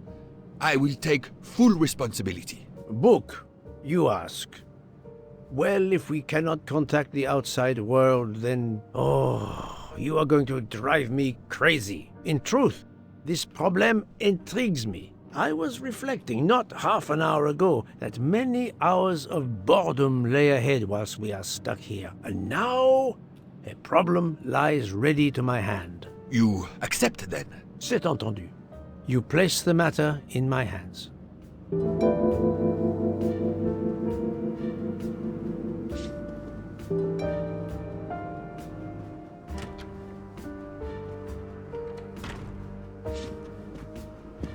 Mr. Poirot, I am Dr. Constantine. Forgive me, Doctor. You are a medical examiner? No, but I have assisted in post-mortems at Nairobi Hospital, where I am a teaching fellow. I am familiar with your excellent institution. I do not intend to perform a full autopsy, but a preliminary examination should be of some use. Of course. May I have a look? Then we can compare notes. Please. If you need any help, I won't be far away.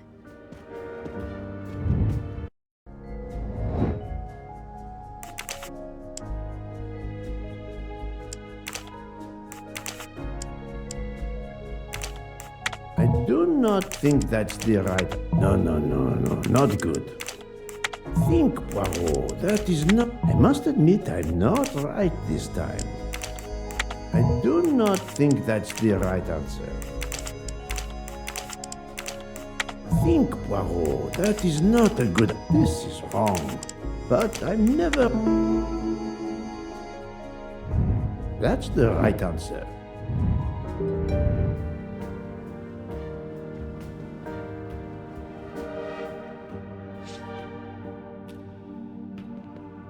Where can the killer have gone? This door communicates with compartment 204. The latch is open on this side.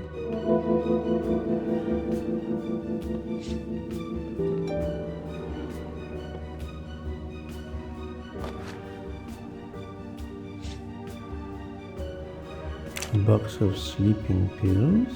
I'll take photos.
Expensive clothing, recently laundered.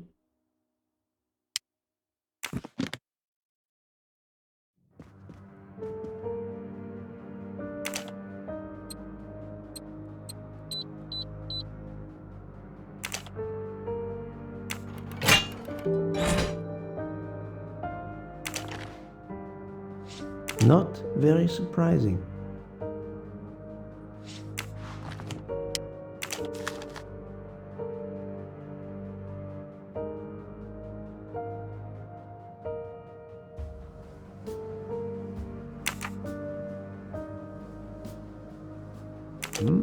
Unusual letter, this.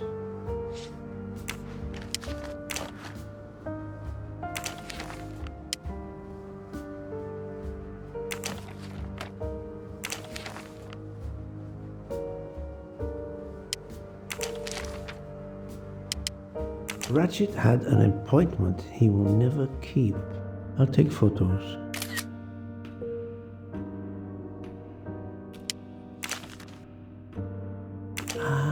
A meeting place on the back of a postcard. Someone with the initials A.W.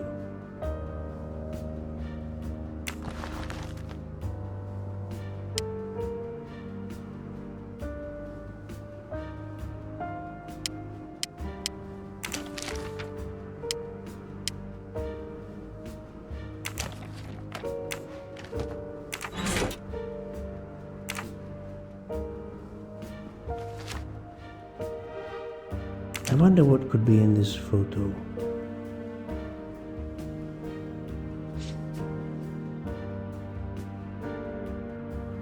I wonder what could be in this photo.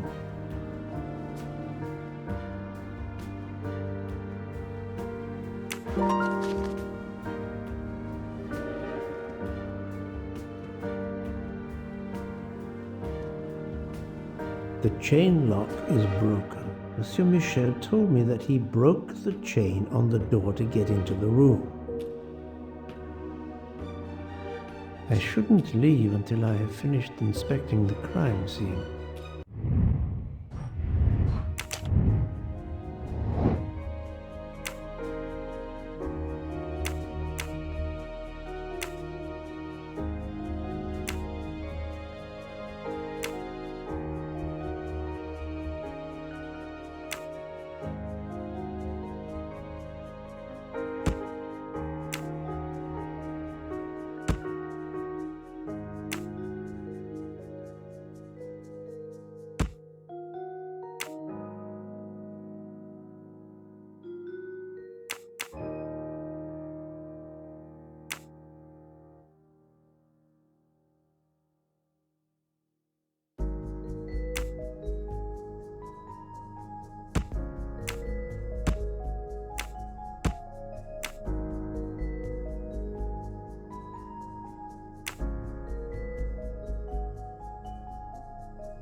For Daisy. Interesting. My little gray cells did not let me down.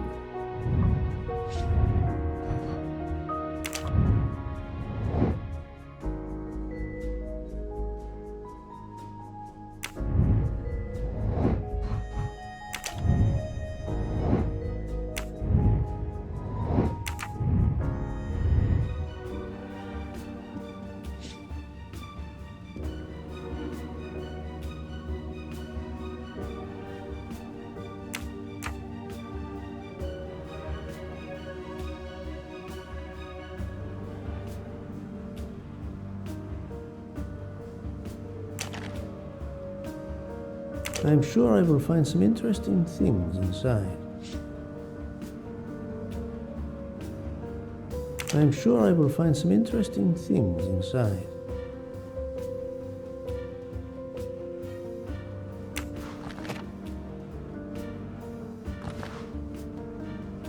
This phone was deliberately smashed.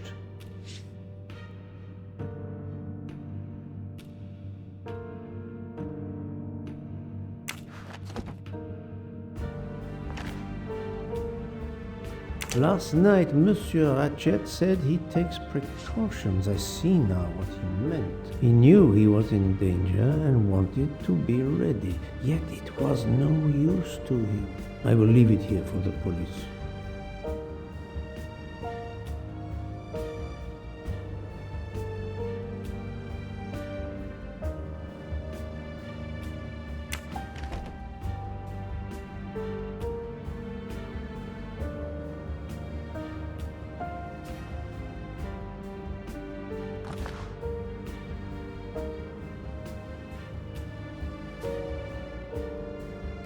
Did it belong to Ratchet?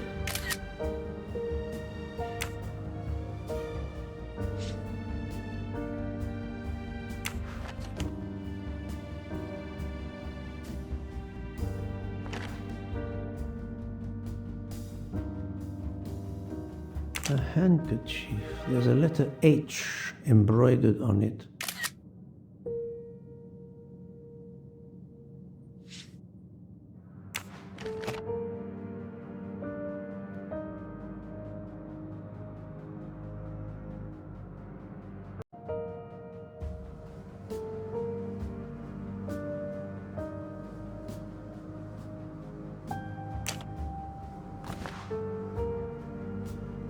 The watch is broken. The hands are stopped at 1:15 a.m.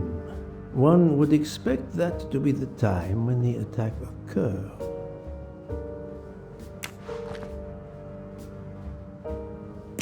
As you see, the victim has been stabbed many times. Several alone would have been fatal. Yes, I agree. An attack most savage. I will, of course, prepare a complete report on my findings. Thank you.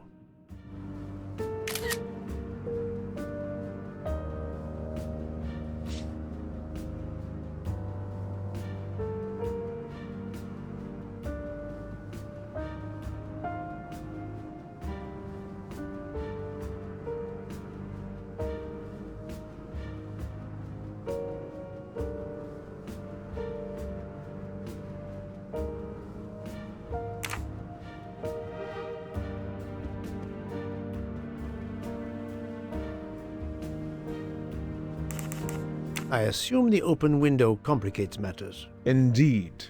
Conditions are not perfect.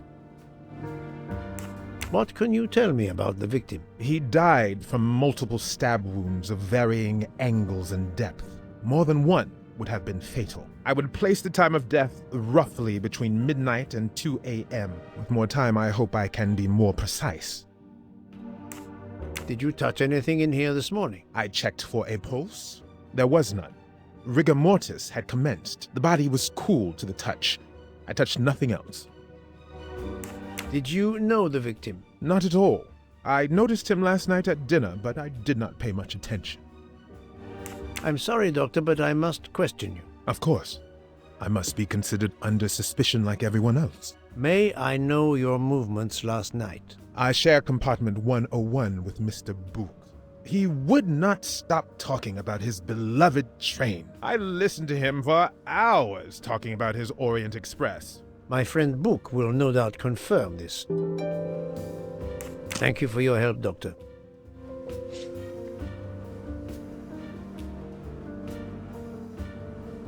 The snow is falling only lightly this morning. The murderer would have left tracks in the snow if he had jumped out the window.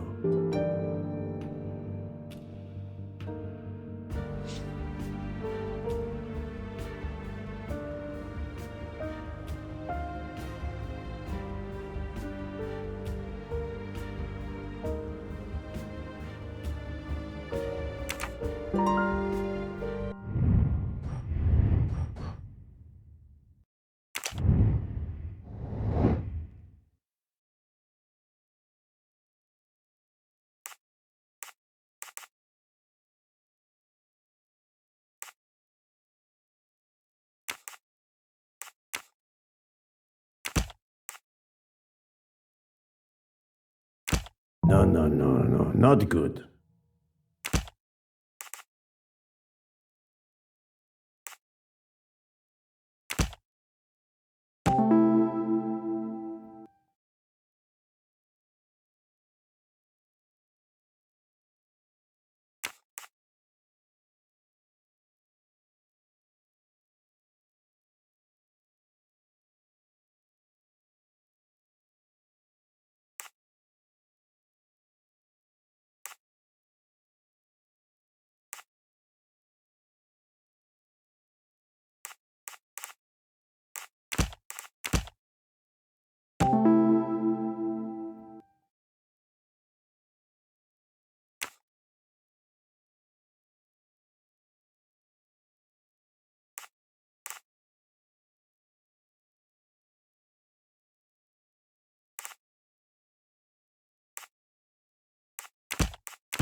So, the murderer must have exited through Madame Hubbard's room.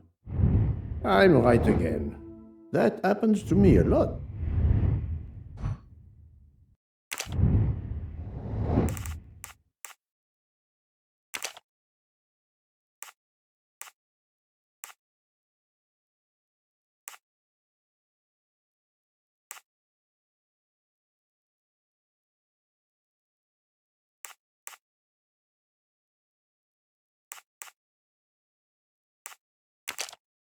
My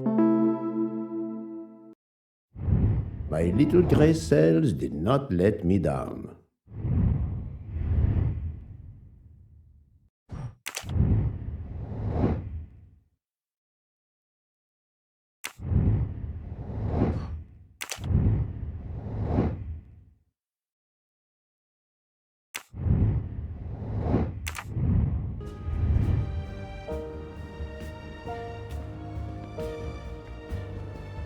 I shouldn't leave until I have finished inspecting the crime scene.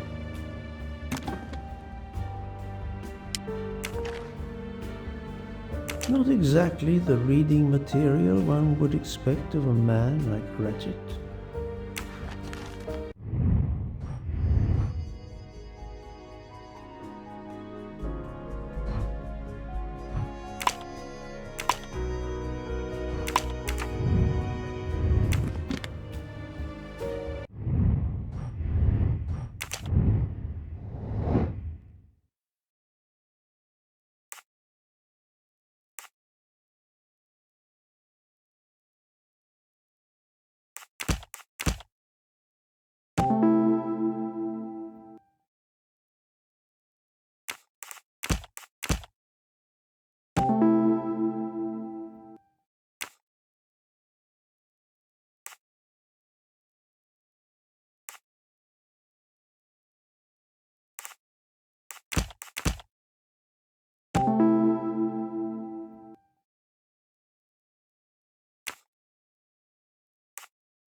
I can't imagine Ratchet taking a sleeping pill if he feared for his life.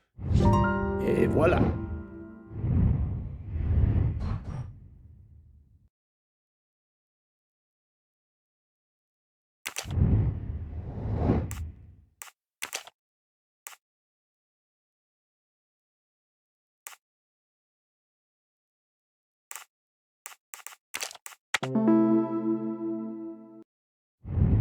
That was easy.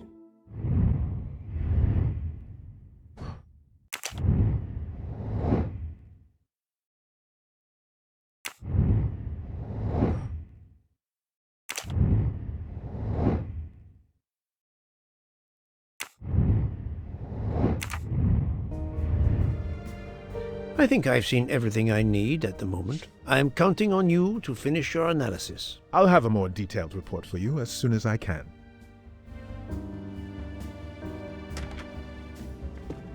So, Poirot, did you find anything out? It's a bit early for the handcuffs, my friend. Even for Hercule Poirot. Do not worry, mon ami.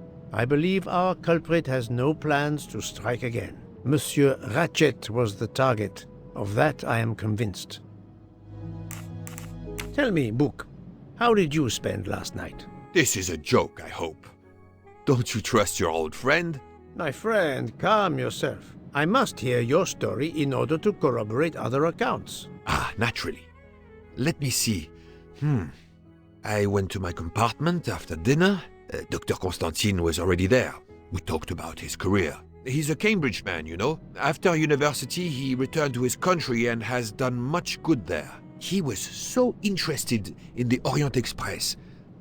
I told him all the anecdotes I know. I'm not certain when we fell asleep, but it was very late. Here is what I have found out. Monsieur Ratchet was stabbed many times. I also found threatening letters in his safe. He had a loaded gun under his pillow, so he was on guard, ready to defend himself. However, there was an empty glass with white residue at the bottom. I suspect a barbiturate. Perhaps he was forced to take it. In any case, I am certain he was unconscious, unable to defend himself. I also found several other items at the crime scene, possibly related to the murder. They must be investigated. By all means, Poirot. As fast as you can. I also found liquid for an electronic cigarette, but I could not find a vape. This might belong to the murderer. This criminal is an amateur. I need a list of the passengers with their compartment numbers. Pierre Michel will have it. I must interview the rest of the passengers and the staff. I'll be in the bar car if you need me. We are hours late. Soon I hope help will arrive.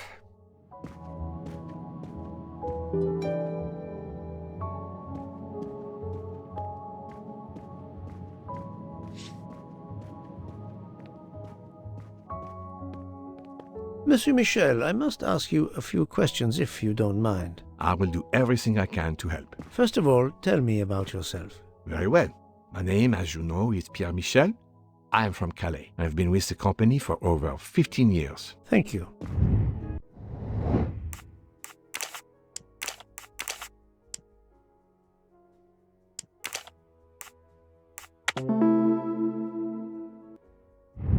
Et voilà.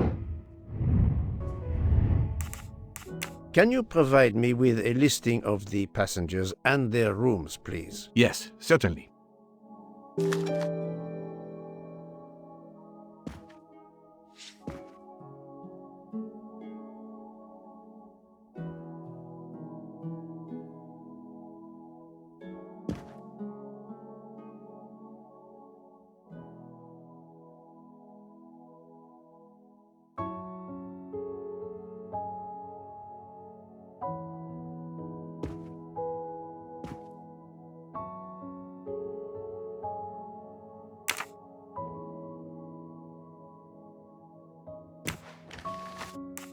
Are you a smoker? Indeed. Do you smoke e-cigarettes? No, tobacco only. I would like to reconstruct with your help the events of last night. Monsieur Ratchet retired to bed. When? Almost immediately after dinner, sir. Actually, before we left Belgrade. Did anybody go into his compartment after that? His valet, monsieur. Monsieur Masterman. And then his secretary, the young American gentleman, Monsieur McQueen. And that is the last time you saw or heard of him? No, monsieur. You forget that Monsieur Ratchet rang his bell around 12:40 a.m., soon after we had stopped. I knocked at the door, but he called out in French, "Ce n'est rien, je me suis trompé." I then left to answer another bell that had just rung. Where were you at 1:15 a.m.? I was sitting on my little seat at the end of the car, facing up the corridor. Are you sure? I left a little after 1 a.m. to speak about the snow with my colleague Jean in the bar car. I came back later. There was a call. I remember speaking to you. Indeed, I remember. Carry on. It was the American lady, Madame Hubbard. She thought she saw a man in her compartment. Then, around 1:50 a.m., I made the bed for Monsieur Ratchet's secretary, Monsieur McQueen. He had spent the evening talking with the English Captain Arbuthnot. At 2 a.m., I returned to my place and stayed there until dawn. What is the last station where we stopped? Vinkovsky. Could someone have come on board? Possibly. I was very busy.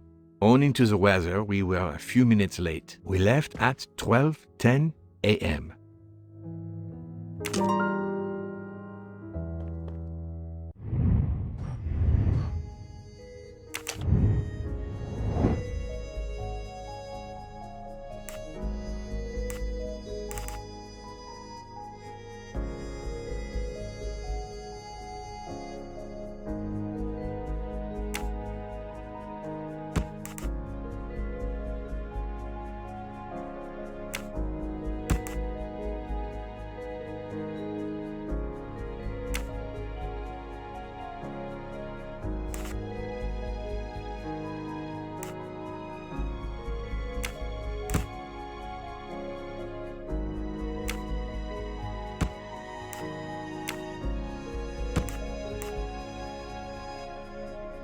I do not think that's the right answer.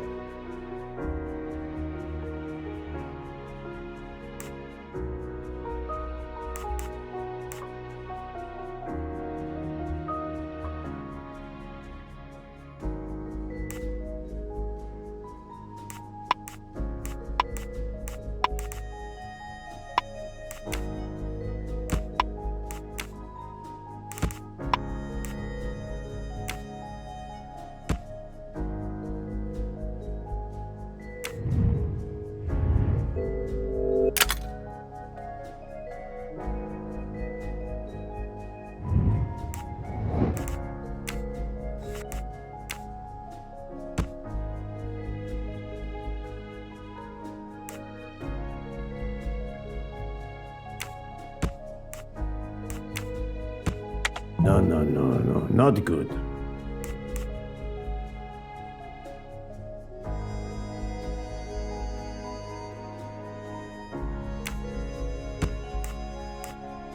I must admit I'm not right this time.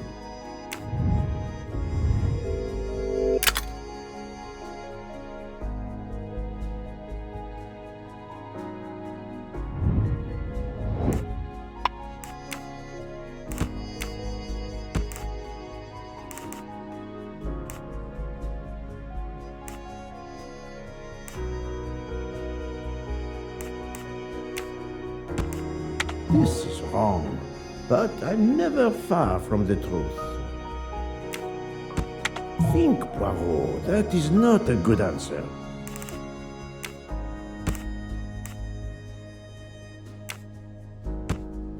This is wrong, but I'm never far from the truth.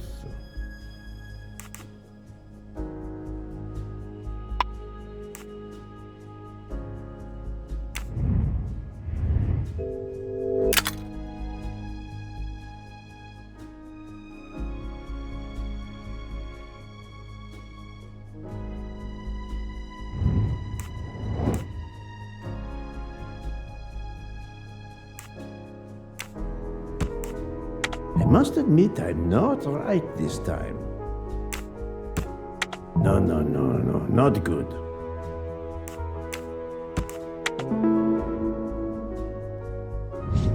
That was easy.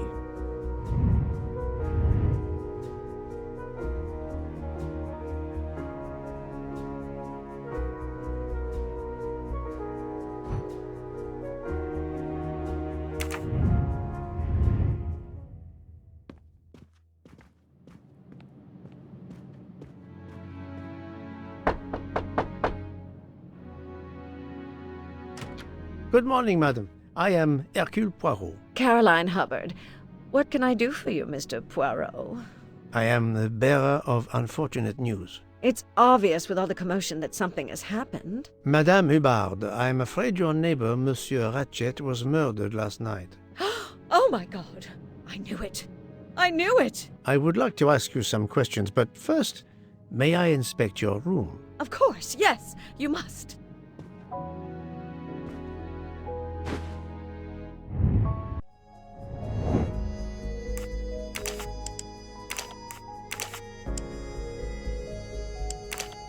I must admit I'm not right this time.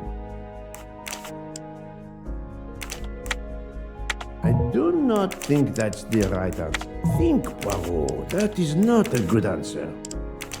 This is wrong, but I'm never far from the truth. No, not good. Think, Poirot, that is... That's the right answer.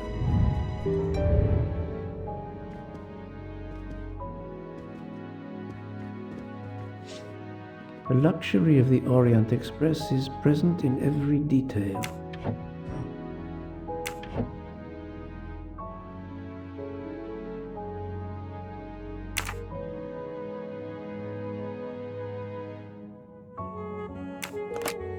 This door connects to Monsieur Ratchet's compartment. It was latched on this side.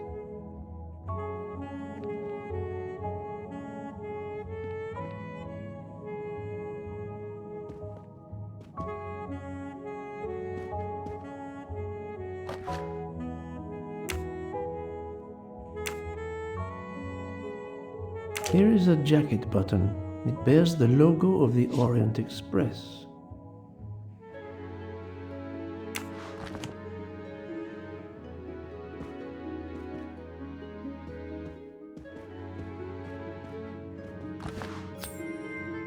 Another golden moustache to treasure.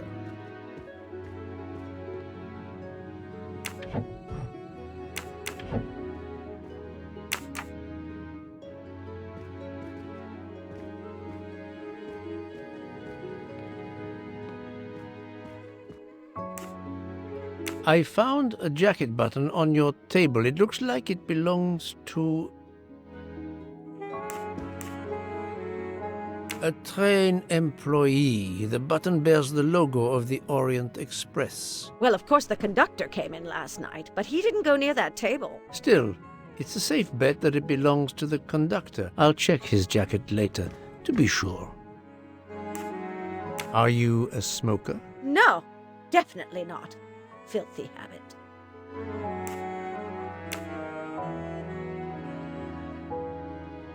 Is this your handkerchief?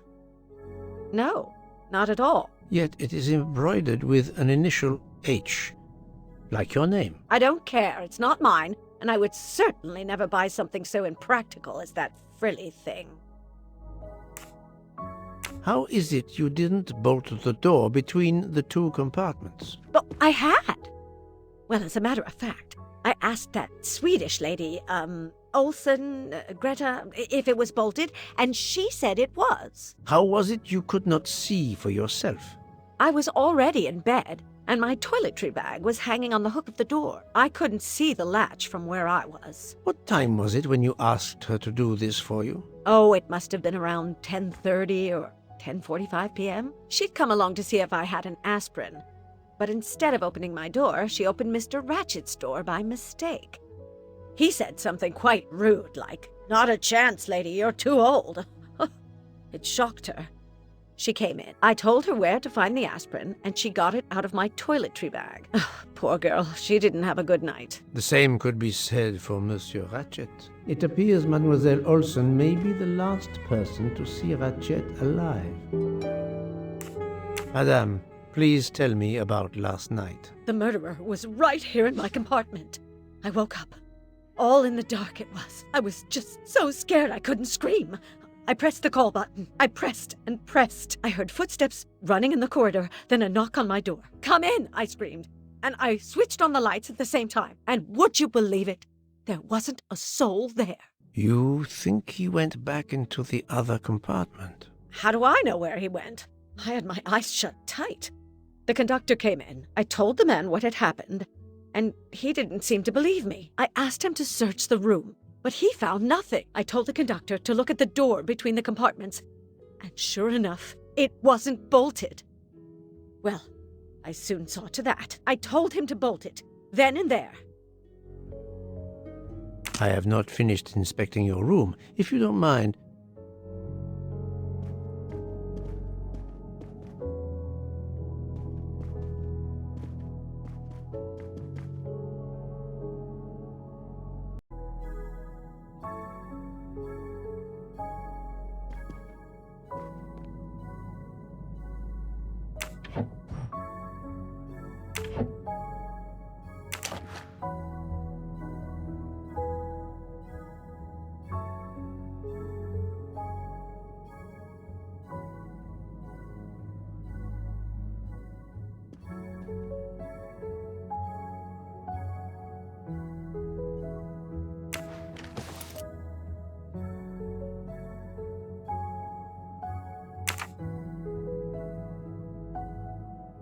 Let's see if Mrs. Hubbard was telling the truth about the latch of the connecting door.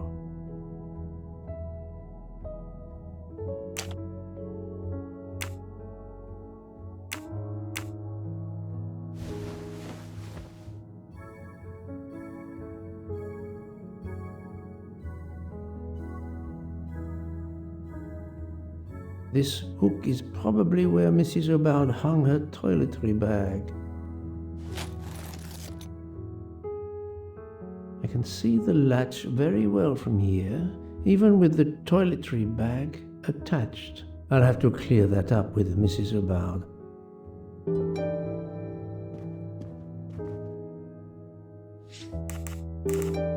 Mrs. Hubbard, you told me that the door connecting the two compartments was closed, correct? Yes, it was, as I told you. I was already in bed and my toiletry bag was hanging on the hook of the door. I couldn't see the latch from where I was. That's why I asked Miss Olsen to check if it was closed.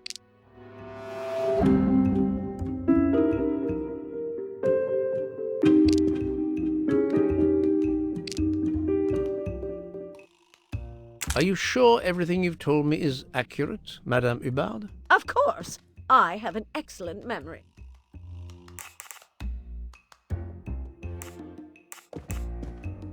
You said you couldn't see the latch from your bed, yet you had to get up from your bed to give Mademoiselle Olsen the aspirin. No, I stayed in bed and told her the aspirin was in my toiletry bag in the vanity. I did ask her to check if the latch between the compartments was closed. Mrs. Hubbard, I tested putting your toiletry bag on the door hook as you told me. From your bed, you can easily see the latch on the door. The toiletry bag does not hide the latch at all. Are you saying I'm lying? It may have been stuck somehow in a different position, or I may not have seen it in the darkness. Or I didn't think to look, you irritating man. Details matter, madame.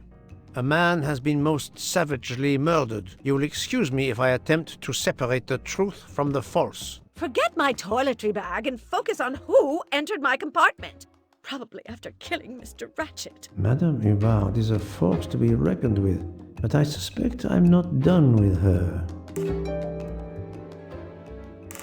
Thank you for your assistance, madame.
I must admit I'm not right this time.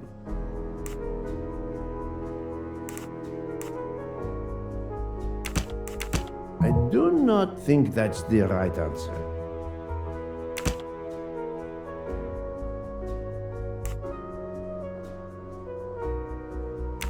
This is wrong, but I'm never far from the truth.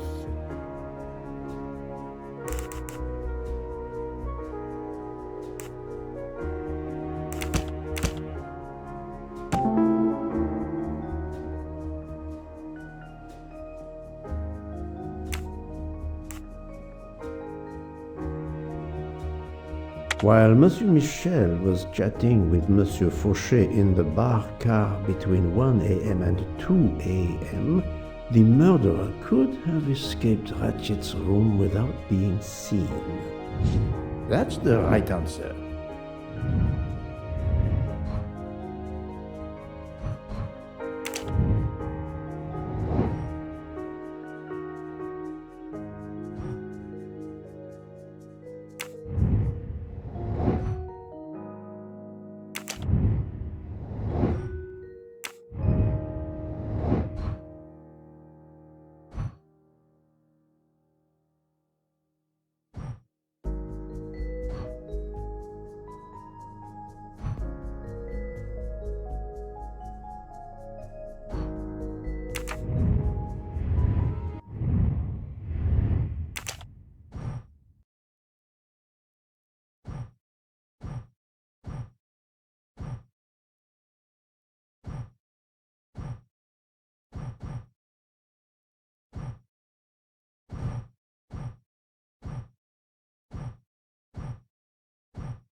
Monsieur Edward Masterman, I believe.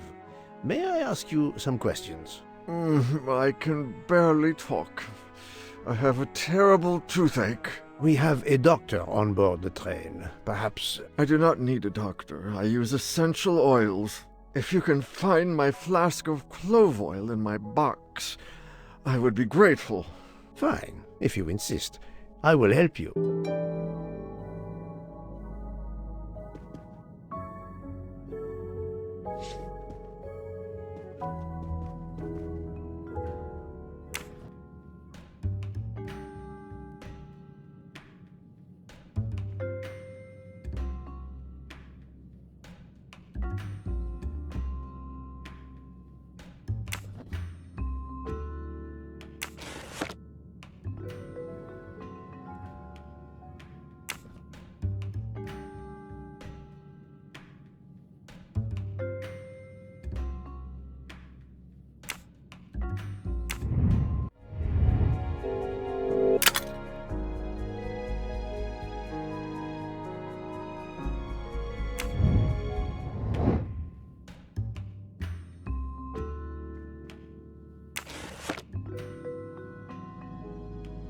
Oh, this toothache is torture.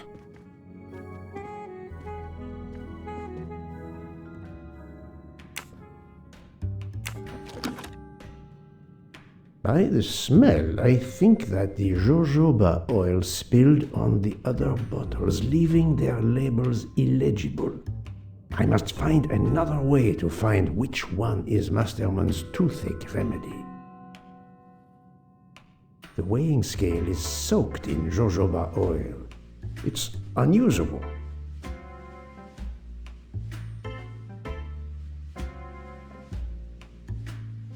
Ah, this old scale will do the job.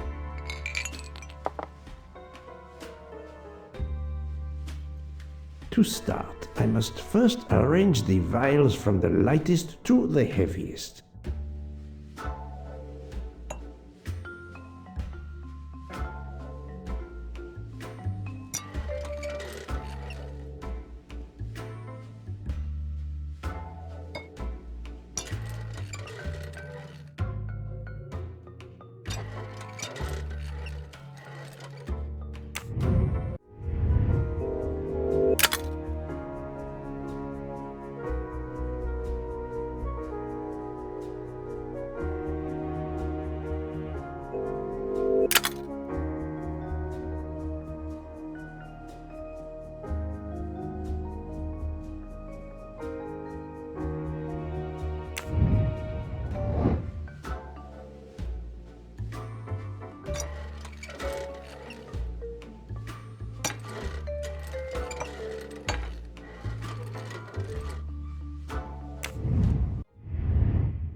Now that I know the order, I think that I can easily guess which one is the clove oil.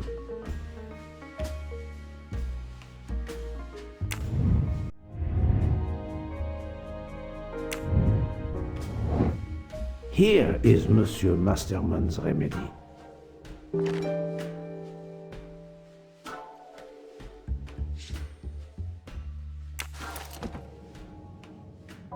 Here is your remedy. I hope it will help. Thank you very much, sir.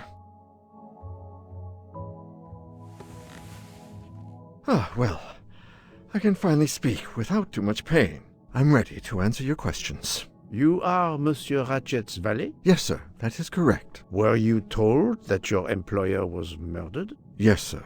A very shocking occurrence.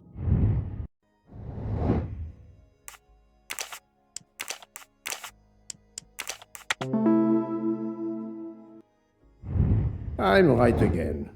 That happens to me a lot. Was Monsieur Ratchet a smoker? No, he finds smokers disgusting.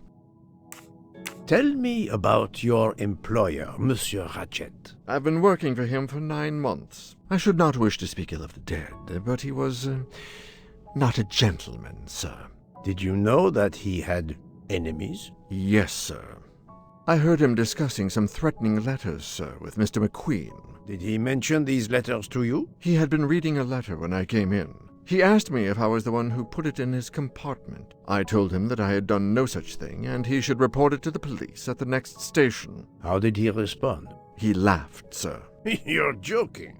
I do not joke, sir. Forgive me, I can see you do not. Was he taking sleeping pills? Always when traveling by train, sir. He said he couldn't sleep otherwise. Last night he asked me to give him 2. I did so, along with a glass of water. He dissolved them in the water. Did you see him drink the water? No, sir. I left right after I gave him the pills. Are you a smoker? Yes, sir. I have a cigarette now and then to relax.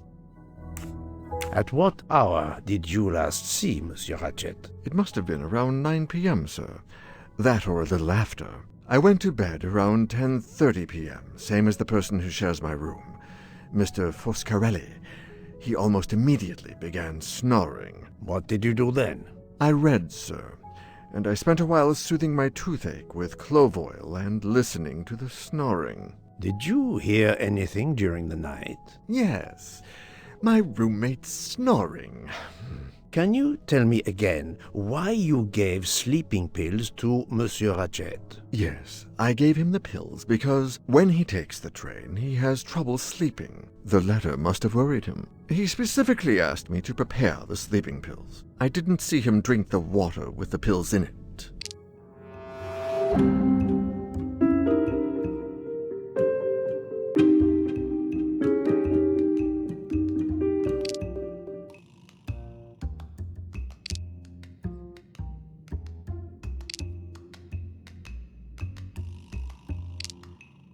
Monsieur, I believe you are not telling me the truth. What? How can you say that?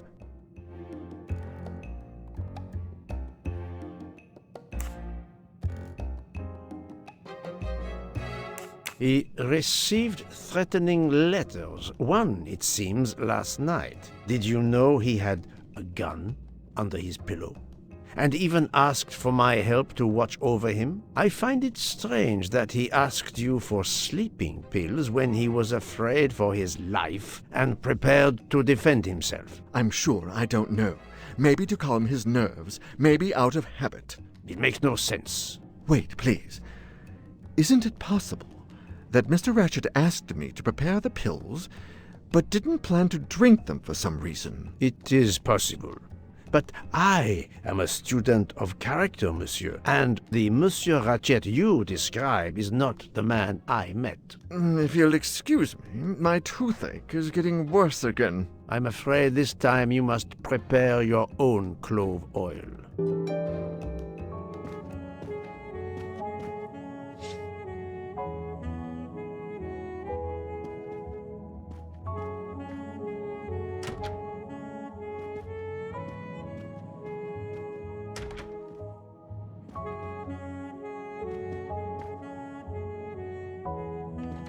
I believe I am addressing Monsieur Hector McQueen? Guilty as charged. I beg your pardon? Oh, sorry. Just an expression. My father used to say it. You must have had an interesting childhood. I am Hercule Poirot. No need to be modest. You're a detective. You are Monsieur Ratchet's secretary? I am Mr. Ratchet's secretary. Just over a year. I mainly take care of translating certain texts for him. Mr. Ratchet only speaks English. Prepare yourself for a shock. Your employer, Monsieur Ratchet, is dead. So they got him after all. What do you mean? You are assuming he was murdered? I know he had enemies. Are you a smoker? Yes, I smoke cigarettes. I've tried to quit, but no luck. I found a diary in Monsieur Ratchet's safe. Did you know about it? I kept a business appointment book, but I know he had a personal diary as well. That looks like it. Can you tell me your movements last night? I went back to my compartment. I read a little. In Belgrade, I went out onto the platform to smoke, but it was cold. I quickly went back in. I then went to Mr. Ratchet's compartment to take some dictation for him. I left around 10 o'clock. I saw Captain Arbuthnot. We ended up chatting in my compartment. Then we went out on the platform to quickly stretch our legs at Minkowski. He left around 2 o'clock. Thank you. I will need to check Monsieur McQueen's story with Captain Arbuthnot. What can you tell me about Monsieur Ratchet? He was American. He was an antiques dealer. I don't know much more. Mr. Ratchet never talked about himself or his life, but I think Ratchet wasn't his real name, and he left the United States to run away from something or someone. Yes? He started getting letters, threatening letters. Do you still have them? I have one. Did you know that Monsieur Ratchet had asked for my help? Asked you? No, I didn't know. He knew he was in danger. When did you last see him? Last night around 10 o'clock, I should say. Did you like your employer, Monsieur McQueen? No, I did not. He was, I'm sure, a cruel and dangerous man. Can you give me this letter, please? Of course. Here it is.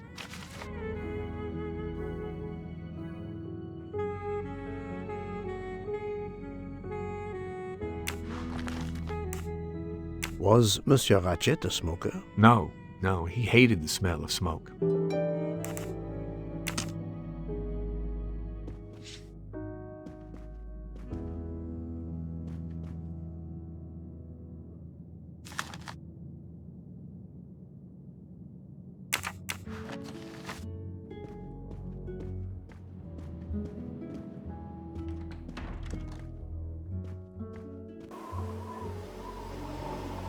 The train is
I found a button from an Orient Express staff jacket. Did you lose one by any chance? No, monsieur.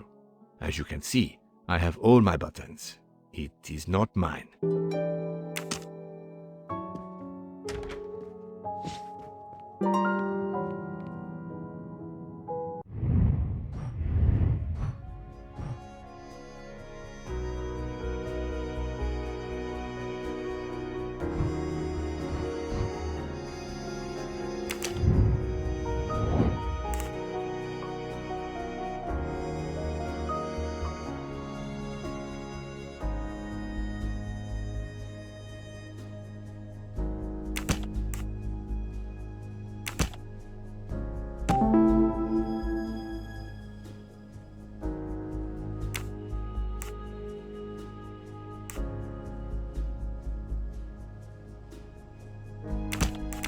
I do not think that's the right answer.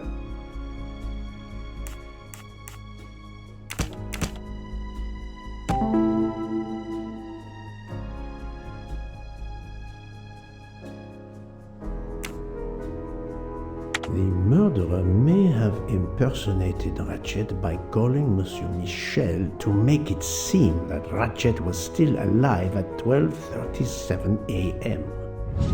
My little grey cells did not let me down.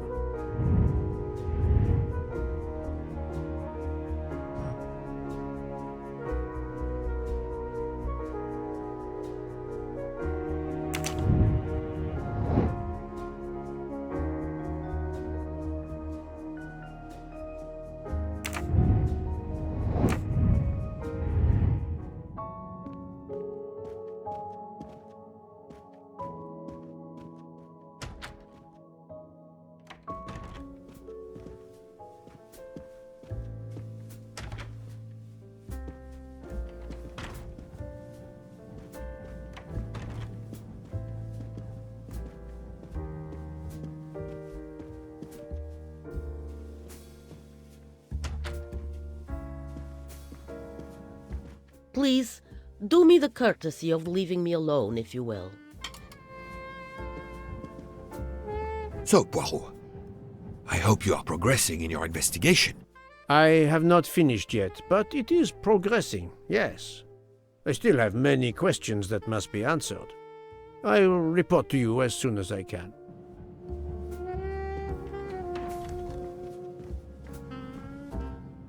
I'm sorry. There's nothing I can add to what I've already told you.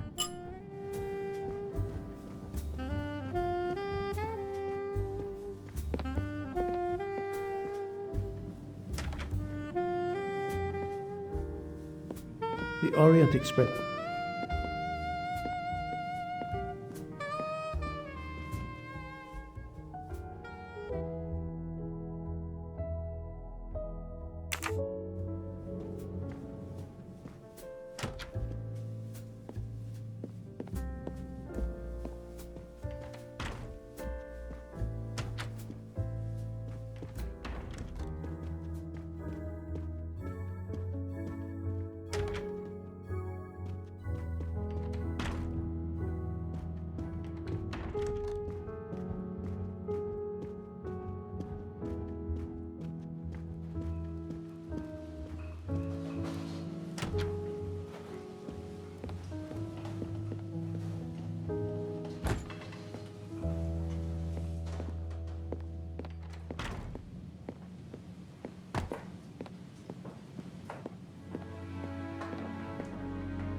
Et voilà.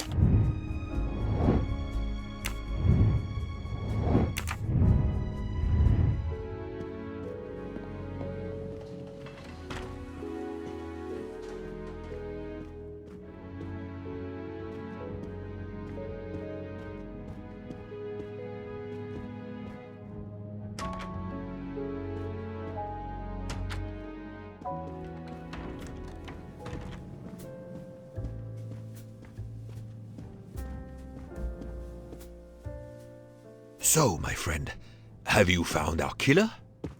Not yet, but I will tell you what I have learned. Please.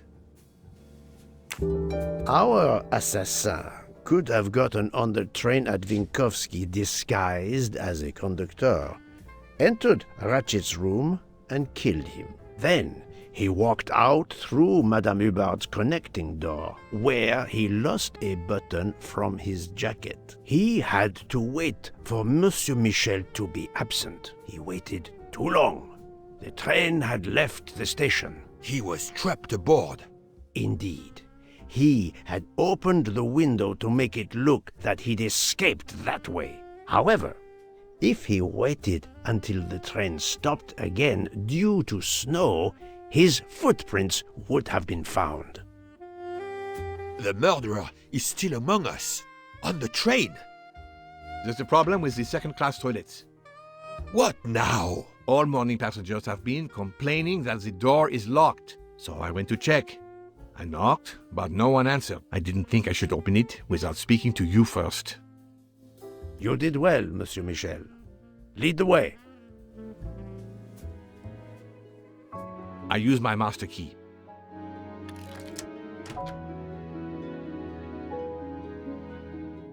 But who is she? Is she alive? She is breathing. Then if she isn't dead, isn't she our murderer? That, my friend, is what we must find out.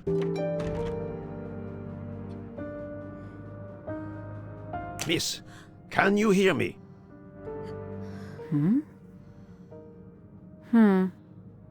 She's breathing. Her pulse is strong. There is no sign of physical violence. This woman is sleeping very soundly.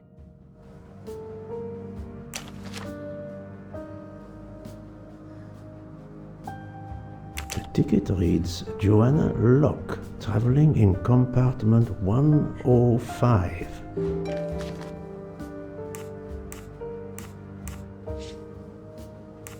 This woman is sound asleep. Given her location, I would say she has been drugged and deposited here. Well, at least it's not another murder on my train. The train is, of course, full. Monsieur, the list I gave you indicates that Hildegard Schmidt shares her compartment. I will want to talk to her later. For now, we will concentrate on this mysterious young lady. Let's return her to her more comfortable bed. Good idea. Pierre, locate this woman's room and fetch the doctor. Yes, sir. I will question her when she wakes up. Please, let me know what you learn. Mademoiselle Locke's compartment is 105. I suggest we return her to her more comfortable bed. Yes, hopefully she will awaken soon.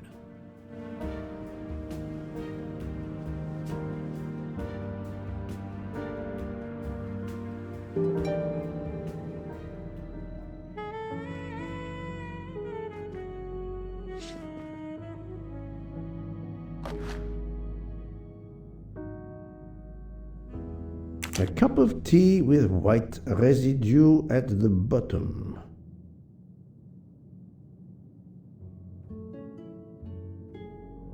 A cup of tea with...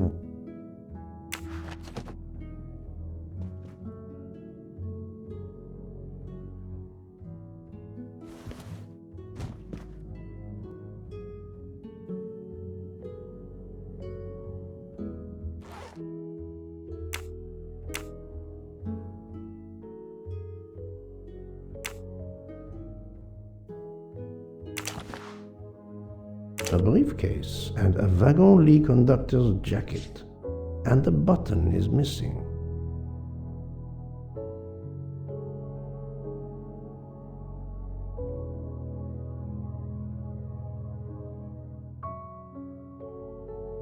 A briefcase.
But of course you know what you're doing.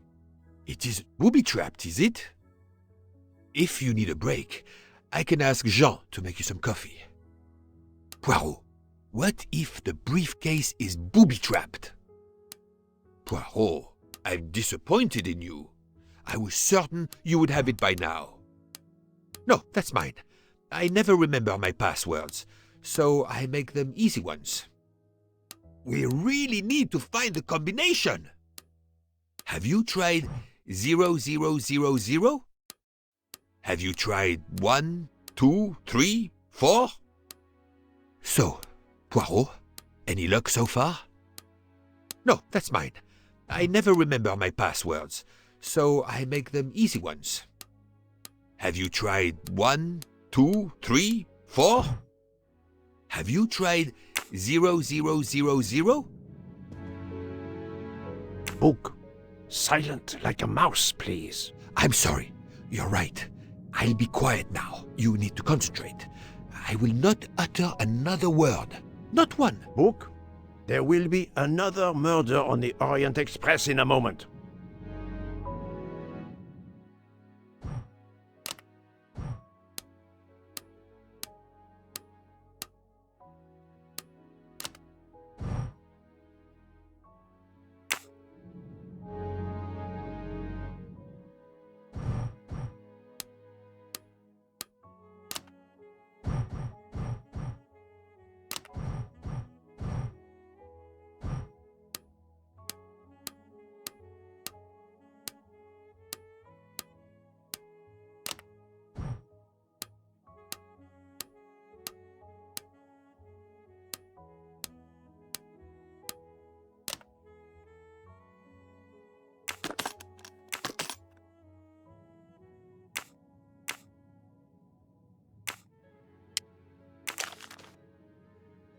The stuffed animal is the same as in the photo found at the crime scene. What a coincidence. Mademoiselle Locke appears to have been investigating Monsieur Ratchet.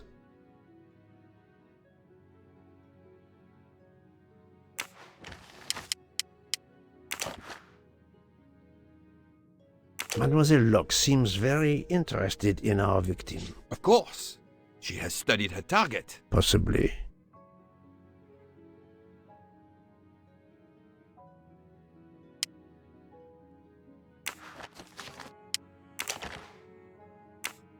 Her driver's license confirms her identity. She is American. These are fake IDs. It's certain.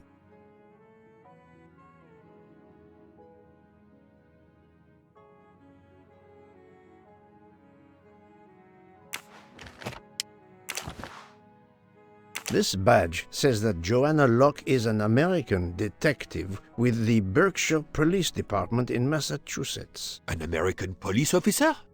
Oh,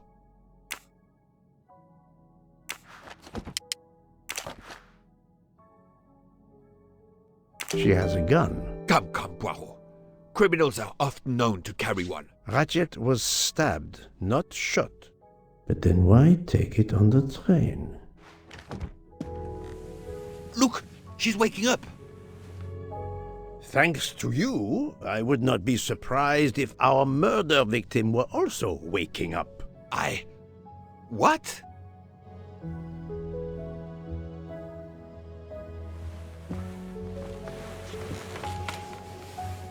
Oh, my head.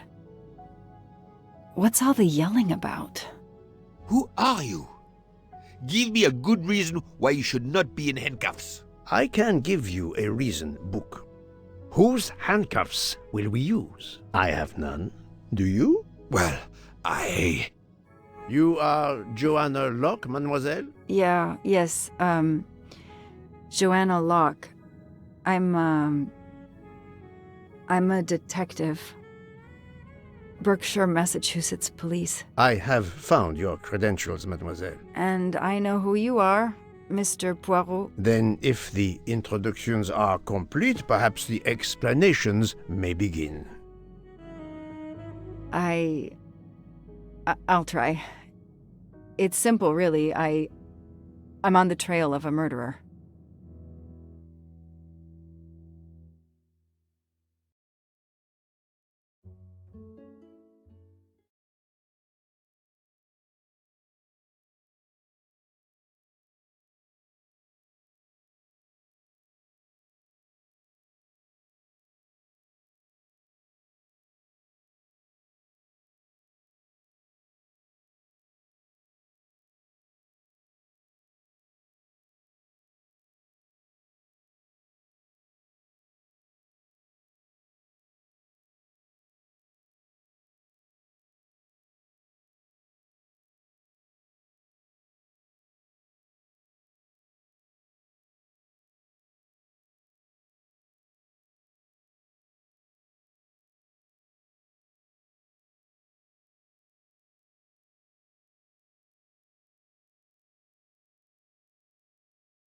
I had just been promoted to detective after 5 years on patrol. It was my first time on a major case. It had been a month since Daisy Armstrong was kidnapped. The Armstrongs were desperate for some sign of hope. I was there only for paperwork, to fill in some blanks.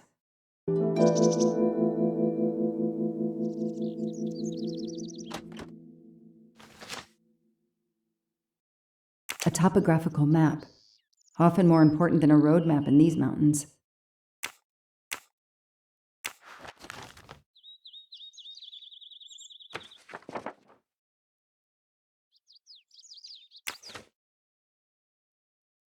The investigation is now part of a pile of investigations, and my captain sent me here just to dot some I's and cross some T's.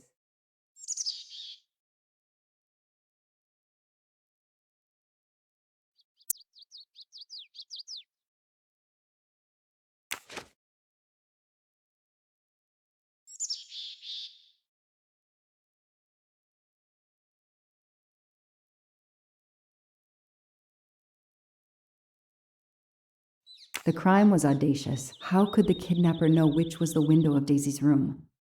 No, they could use a ladder to reach it, and no, they could enter the room without being seen.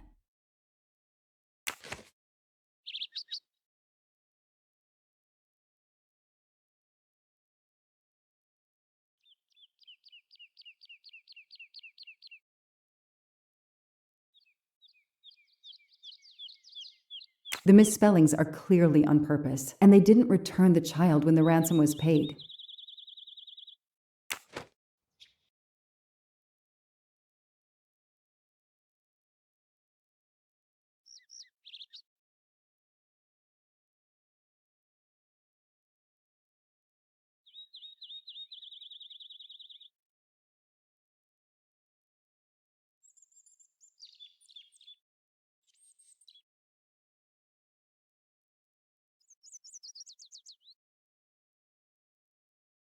How could the child be taken with so many people in the house?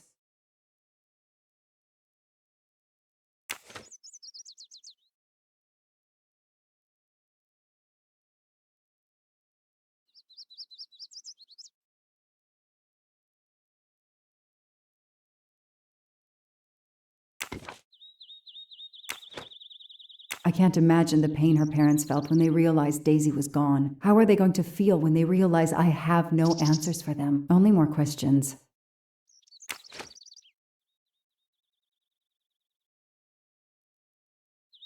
That's why I'm here.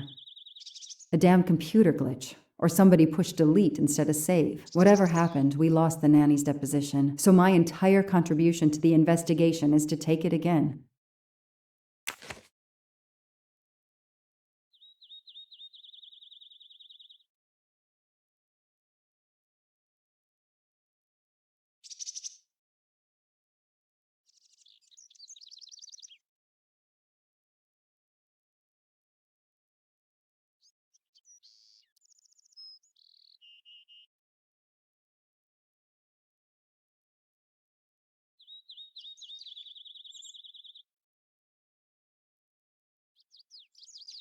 The phone record of the night of the kidnapping.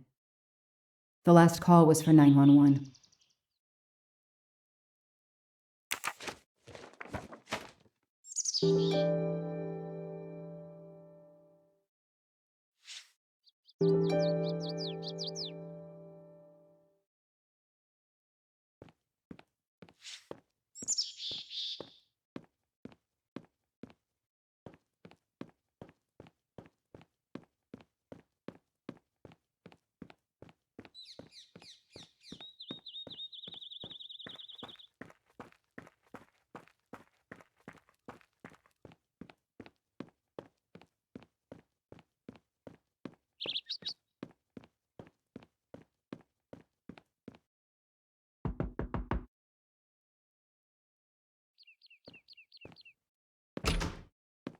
Good evening.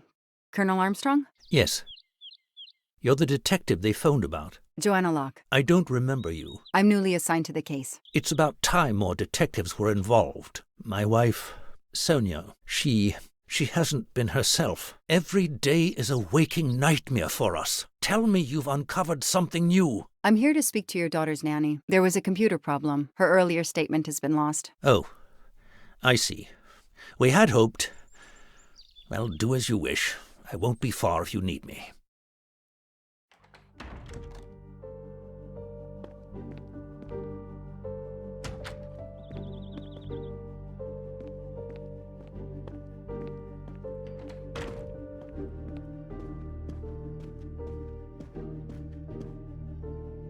How are you doing? Are you holding up? You know, in the military, you're supposed to have the stiffest of upper lips. The Desert War taught me that soon enough. But this, it's difficult. Damned difficult. Harder on my good lady, of course. Do you know where I can find Miss Moreau? Her room is upstairs across the hall from Daisy's. She seldom leaves it. I won't be long. Take whatever time you need.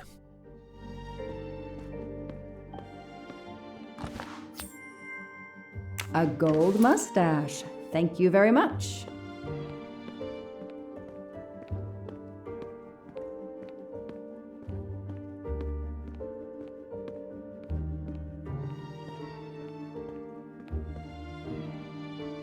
Sympathy and support for the Armstrong family during this difficult time. Thoughtful, but never enough.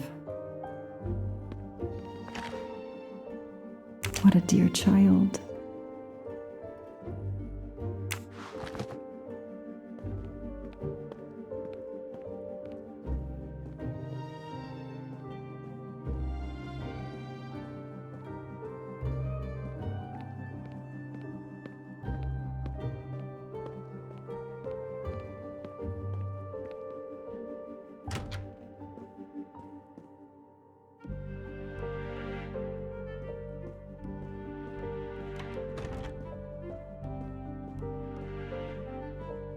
A toy train. Now here I am on a real one. Lyon, in France. What a lovely looking city. Hello, are you Suzanne Moreau, Daisy's nanny? Yes? I'm Joanna Locke, a detective working on Daisy's case. Is there any news? I'm afraid not. How can I help you? I'm really sorry. I'm afraid I have to take your statement again concerning the evening of Daisy's disappearance. There was a computer problem. Your statement was accidentally deleted. Of course. I want to help any way I can. Do you have any idea who did this? No! I can't see who could have done such a horrible thing. The Armstrongs are such good people. Like my own family. When did you notice Daisy was missing? I was only gone 5 minutes to phone my mother. She's in the hospital. When I returned, Daisy wasn't in her bed. I thought she might have gone to look at the party, but then I saw the ransom note on her pillow. I screamed and screamed. I couldn't stop. Did you notice anything unusual before that? I was with Daisy all evening. Finally, she fell asleep. I didn't see anyone else or notice anything in particular. Tell me about that night in your own words. The Armstrongs had a party to raise money for a museum, I think. Mrs. Armstrong is on their board. I was in charge of Daisy. I stayed with the little one all evening, playing with her and reading books to her. She couldn't sleep with all the noise and the comings and goings. Thank you for giving me your statement again. I'll get back to you if I have any questions. I won't be far. Okay, I have Suzanne's statement, but her answers need some checking.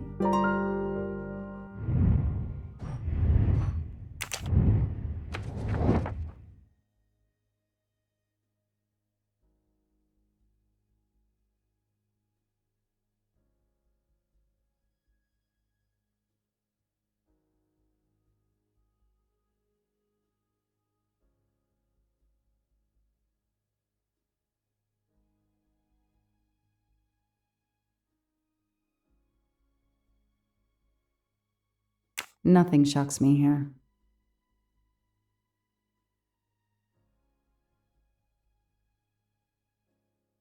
This information does not correspond to what Suzanne told me. Suzanne said she left Daisy alone for 5 minutes, but Mrs. Armstrong says she stayed with Daisy for a while and Suzanne did not return.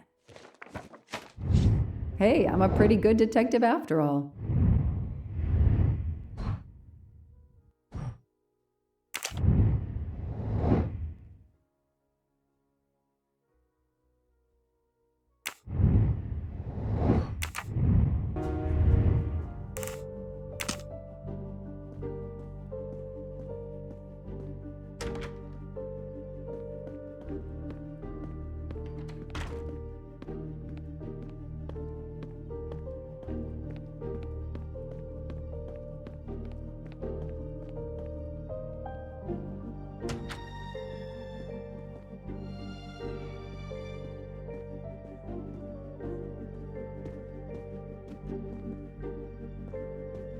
A toy castle.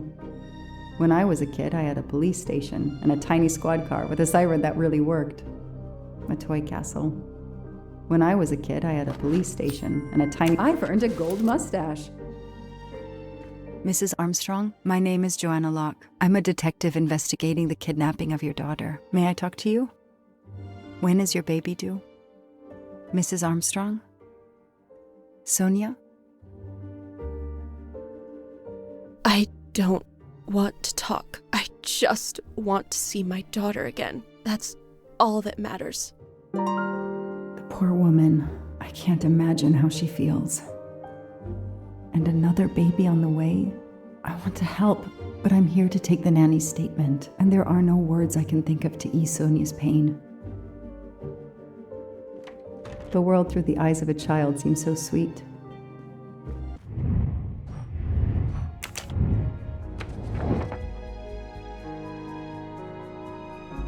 Everything looks okay here. The detective gets it right.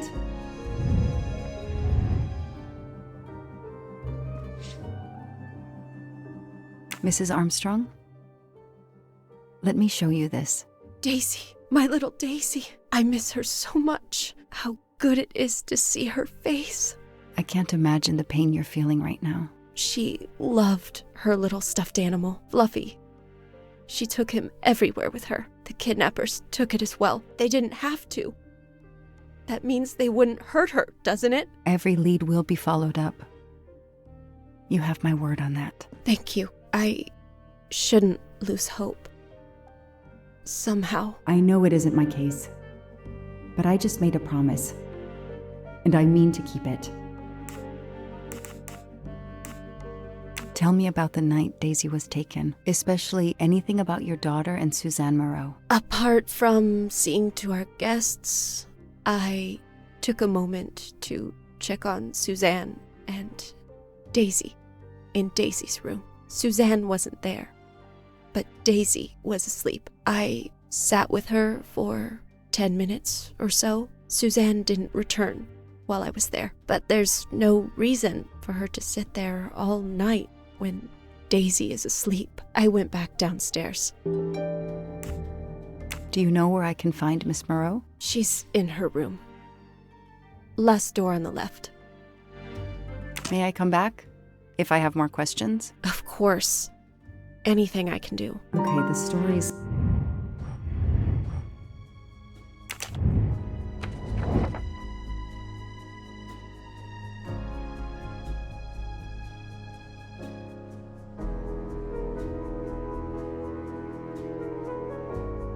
Nothing shocks me here. Everything looks okay. Nothing shocks me here. That is not... That is a great detective job.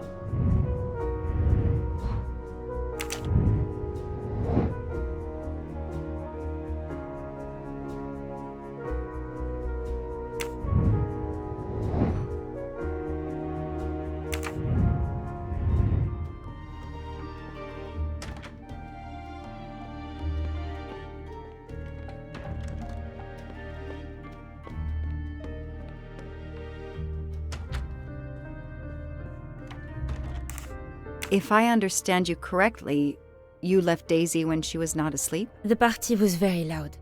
Daisy was too wound up to sleep. I read her a Motley Mule detective story to try and put her to sleep. Daisy finally fell asleep. Right before Motley Mule solved his case in the book I was reading her. I had to make a quick phone call. No more than 5 minutes. But when I came back, Daisy was gone.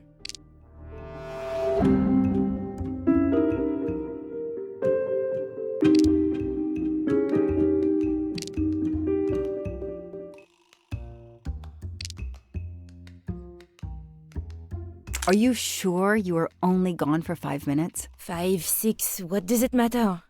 It was very quick.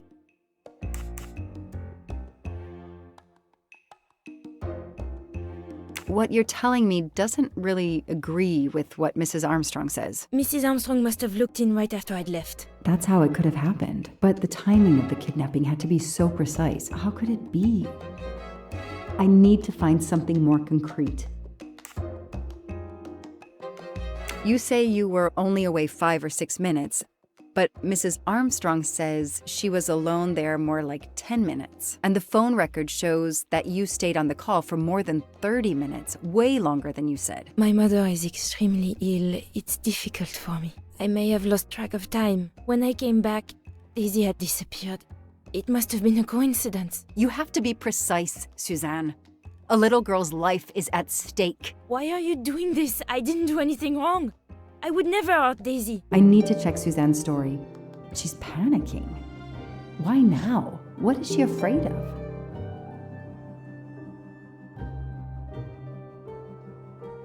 I should see if the Armstrongs can confirm what Suzanne told me.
The detective gets it right.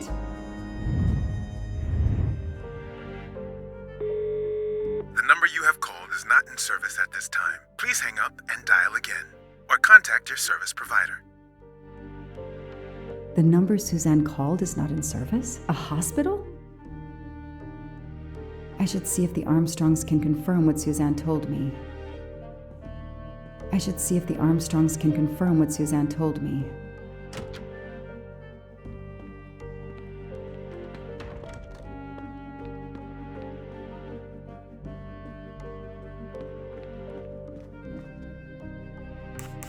Did you see Miss Moreau during the party? I remember seeing her at some point, but otherwise, no.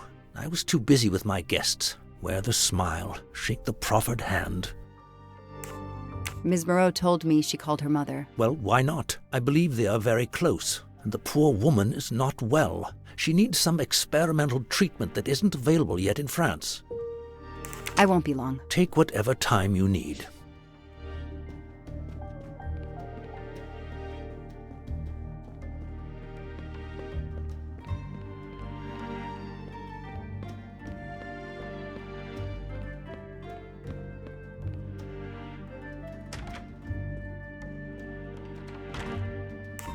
I spoke with Suzanne. She was phoning her mother. That's why you didn't see her when you went to check on Daisy. Yes, her mother. I tried to call the poor woman earlier that week, but the hospital said she's been in a medically induced coma for more than 2 months. Suzanne told me she called her mother, but she would have known her mother was in a coma.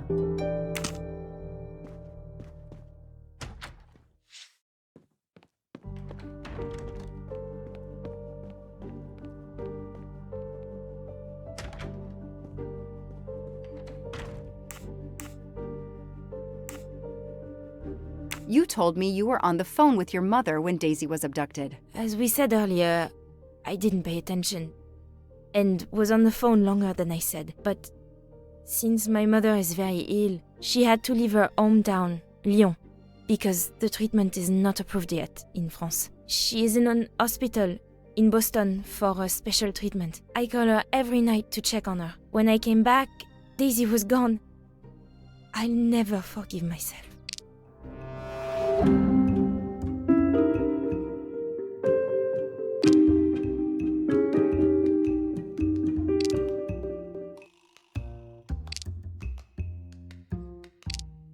Are you sure you called your mother? Yes, every night since she was admitted in December.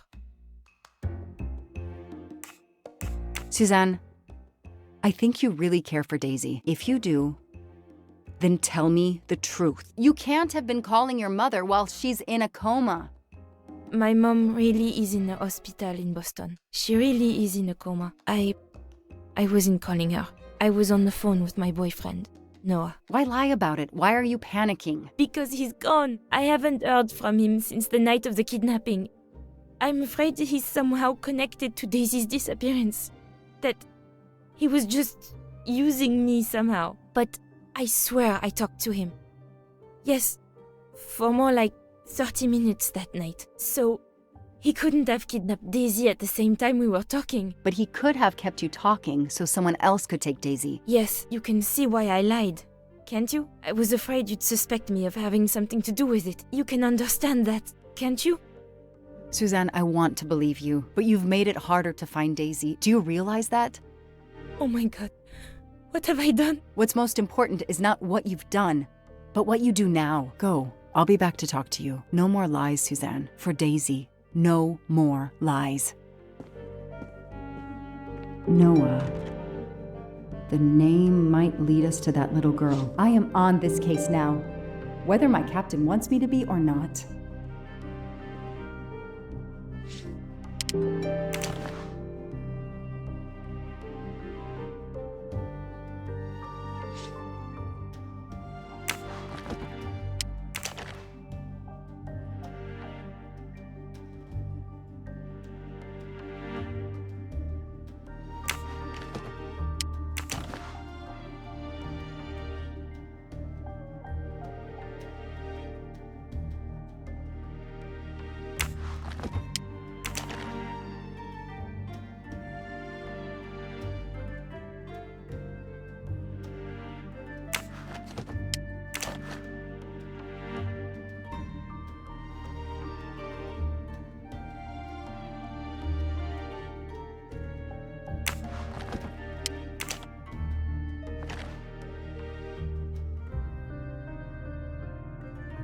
A locked diary? Let's see if I can shine some light on its secrets. A locked diary? Let's see if I can...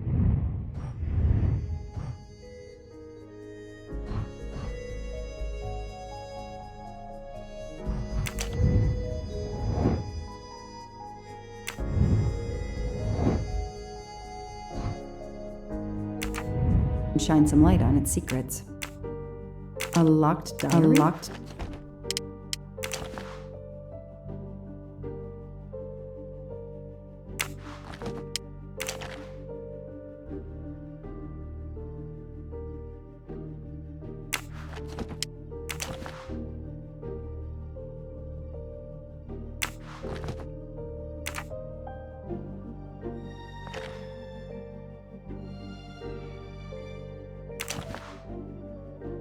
A card from the florist. It's signed N.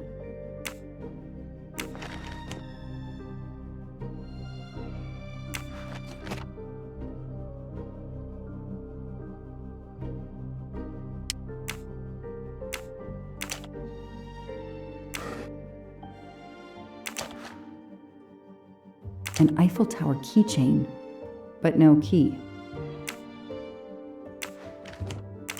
Small jewelry box. By the size, I'm guessing earrings. Why put a key in a jewelry box?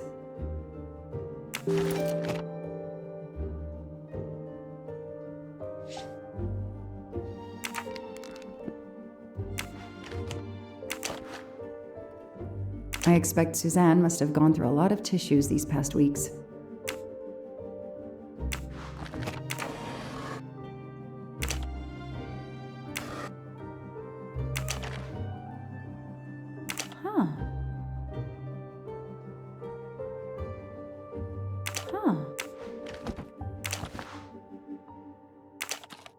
What's in the glass case? Ah, big surprise. Glasses.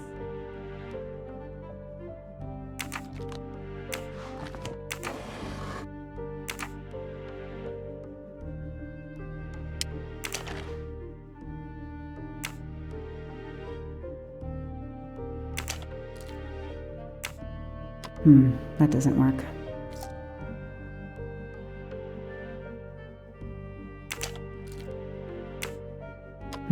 That doesn't work.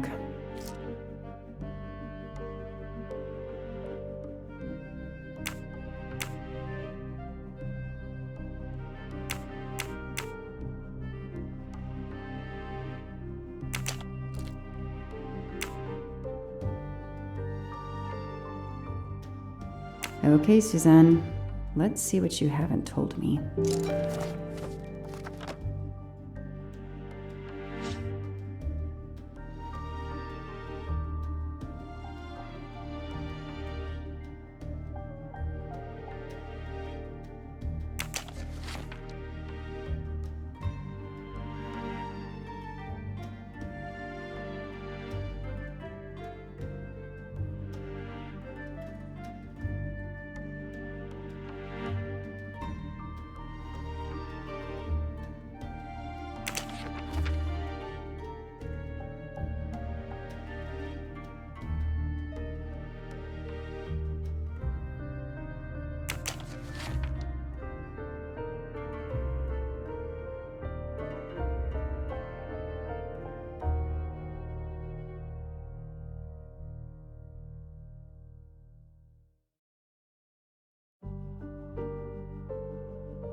I can see why Suzanne didn't tell me everything about this, Noah. It's clear when he disappeared that she realized something was very wrong.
this isn't it. Think!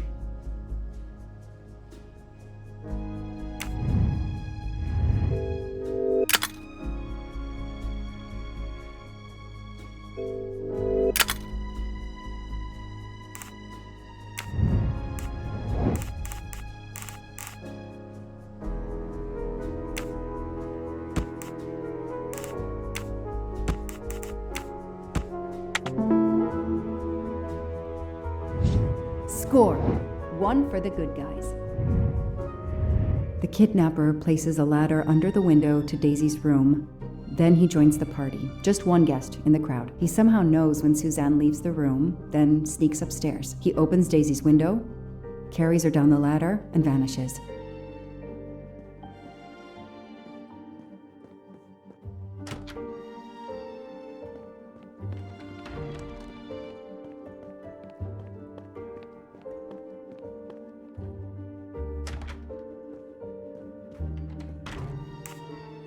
Can you tell me anything about Suzanne's boyfriend? I know she dated our chauffeur for a while. There was someone else she'd met recently, but I don't recall his name.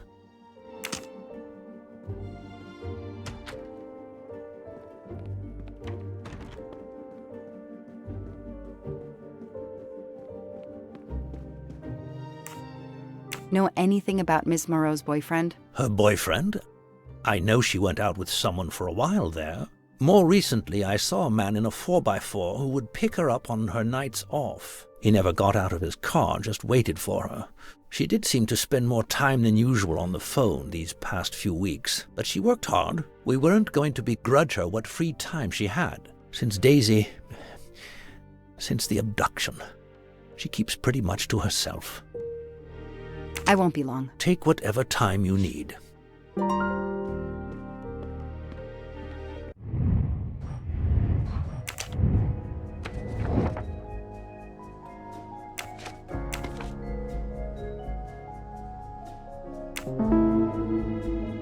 These tire tracks could well be from Suzanne's boyfriend's 4x4. Hey, I'm a pretty good detective after all.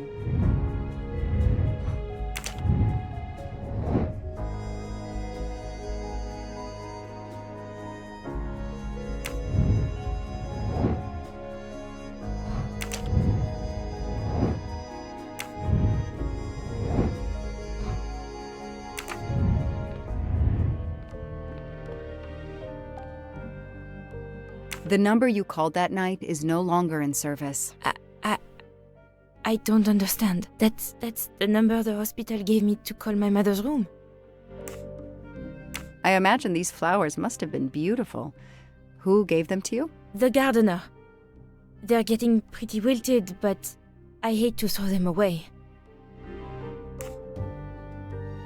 Tell me about your boyfriend. Have you been together long? My boyfriend? Why? He doesn't have anything to do with this. Please, Suzanne, the sooner you answer my question, the sooner we'll be done. His name is Noah Garrity. I met him at a Lunar New Year party in Great Barrington. He is a kind and caring person, although, well, I miss him. He had to go away on business. He should be back. Tread marks of a four-wheel drive vehicle were found outside the garden on the night of the kidnapping. Noah drives one, doesn't he? Where is he, Suzanne? If you know anything more about him, you have to tell me. I know what you're thinking, but it's impossible. He was very nice to me. He never did anything to make me suspicious. We went out to eat, to the movies. Just like a normal couple. He's not the only man in the Berkshires who drives that kind of car.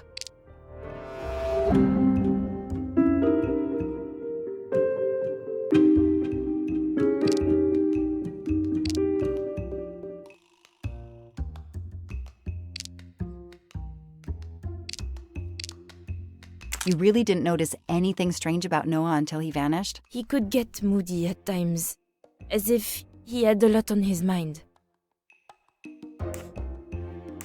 In your diary, you say that Noah took you to a cabin in the mountains on Valentine's Day. You read my diary? I'm sorry, but we have to find Daisy.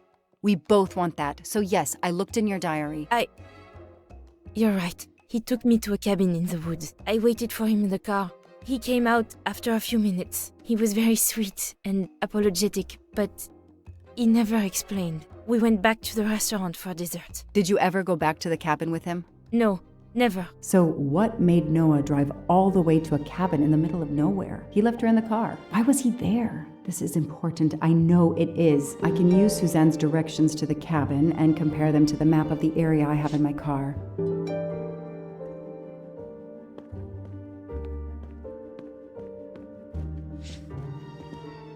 I won't be long. Take whatever time.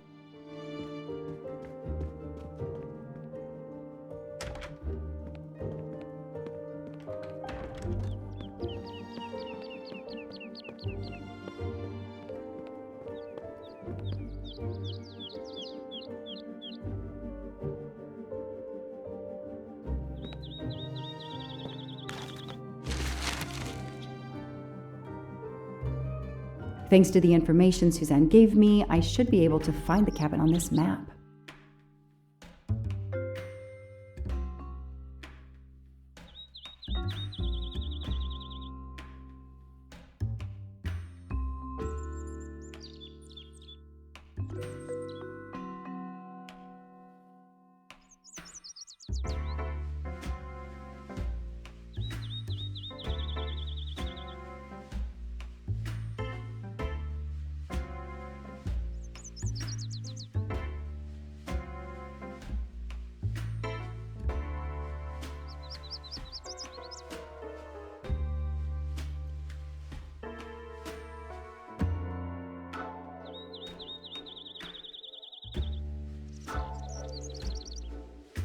I got it. The cabin has to be here. I have to find that cabin. I hope I'm not too late.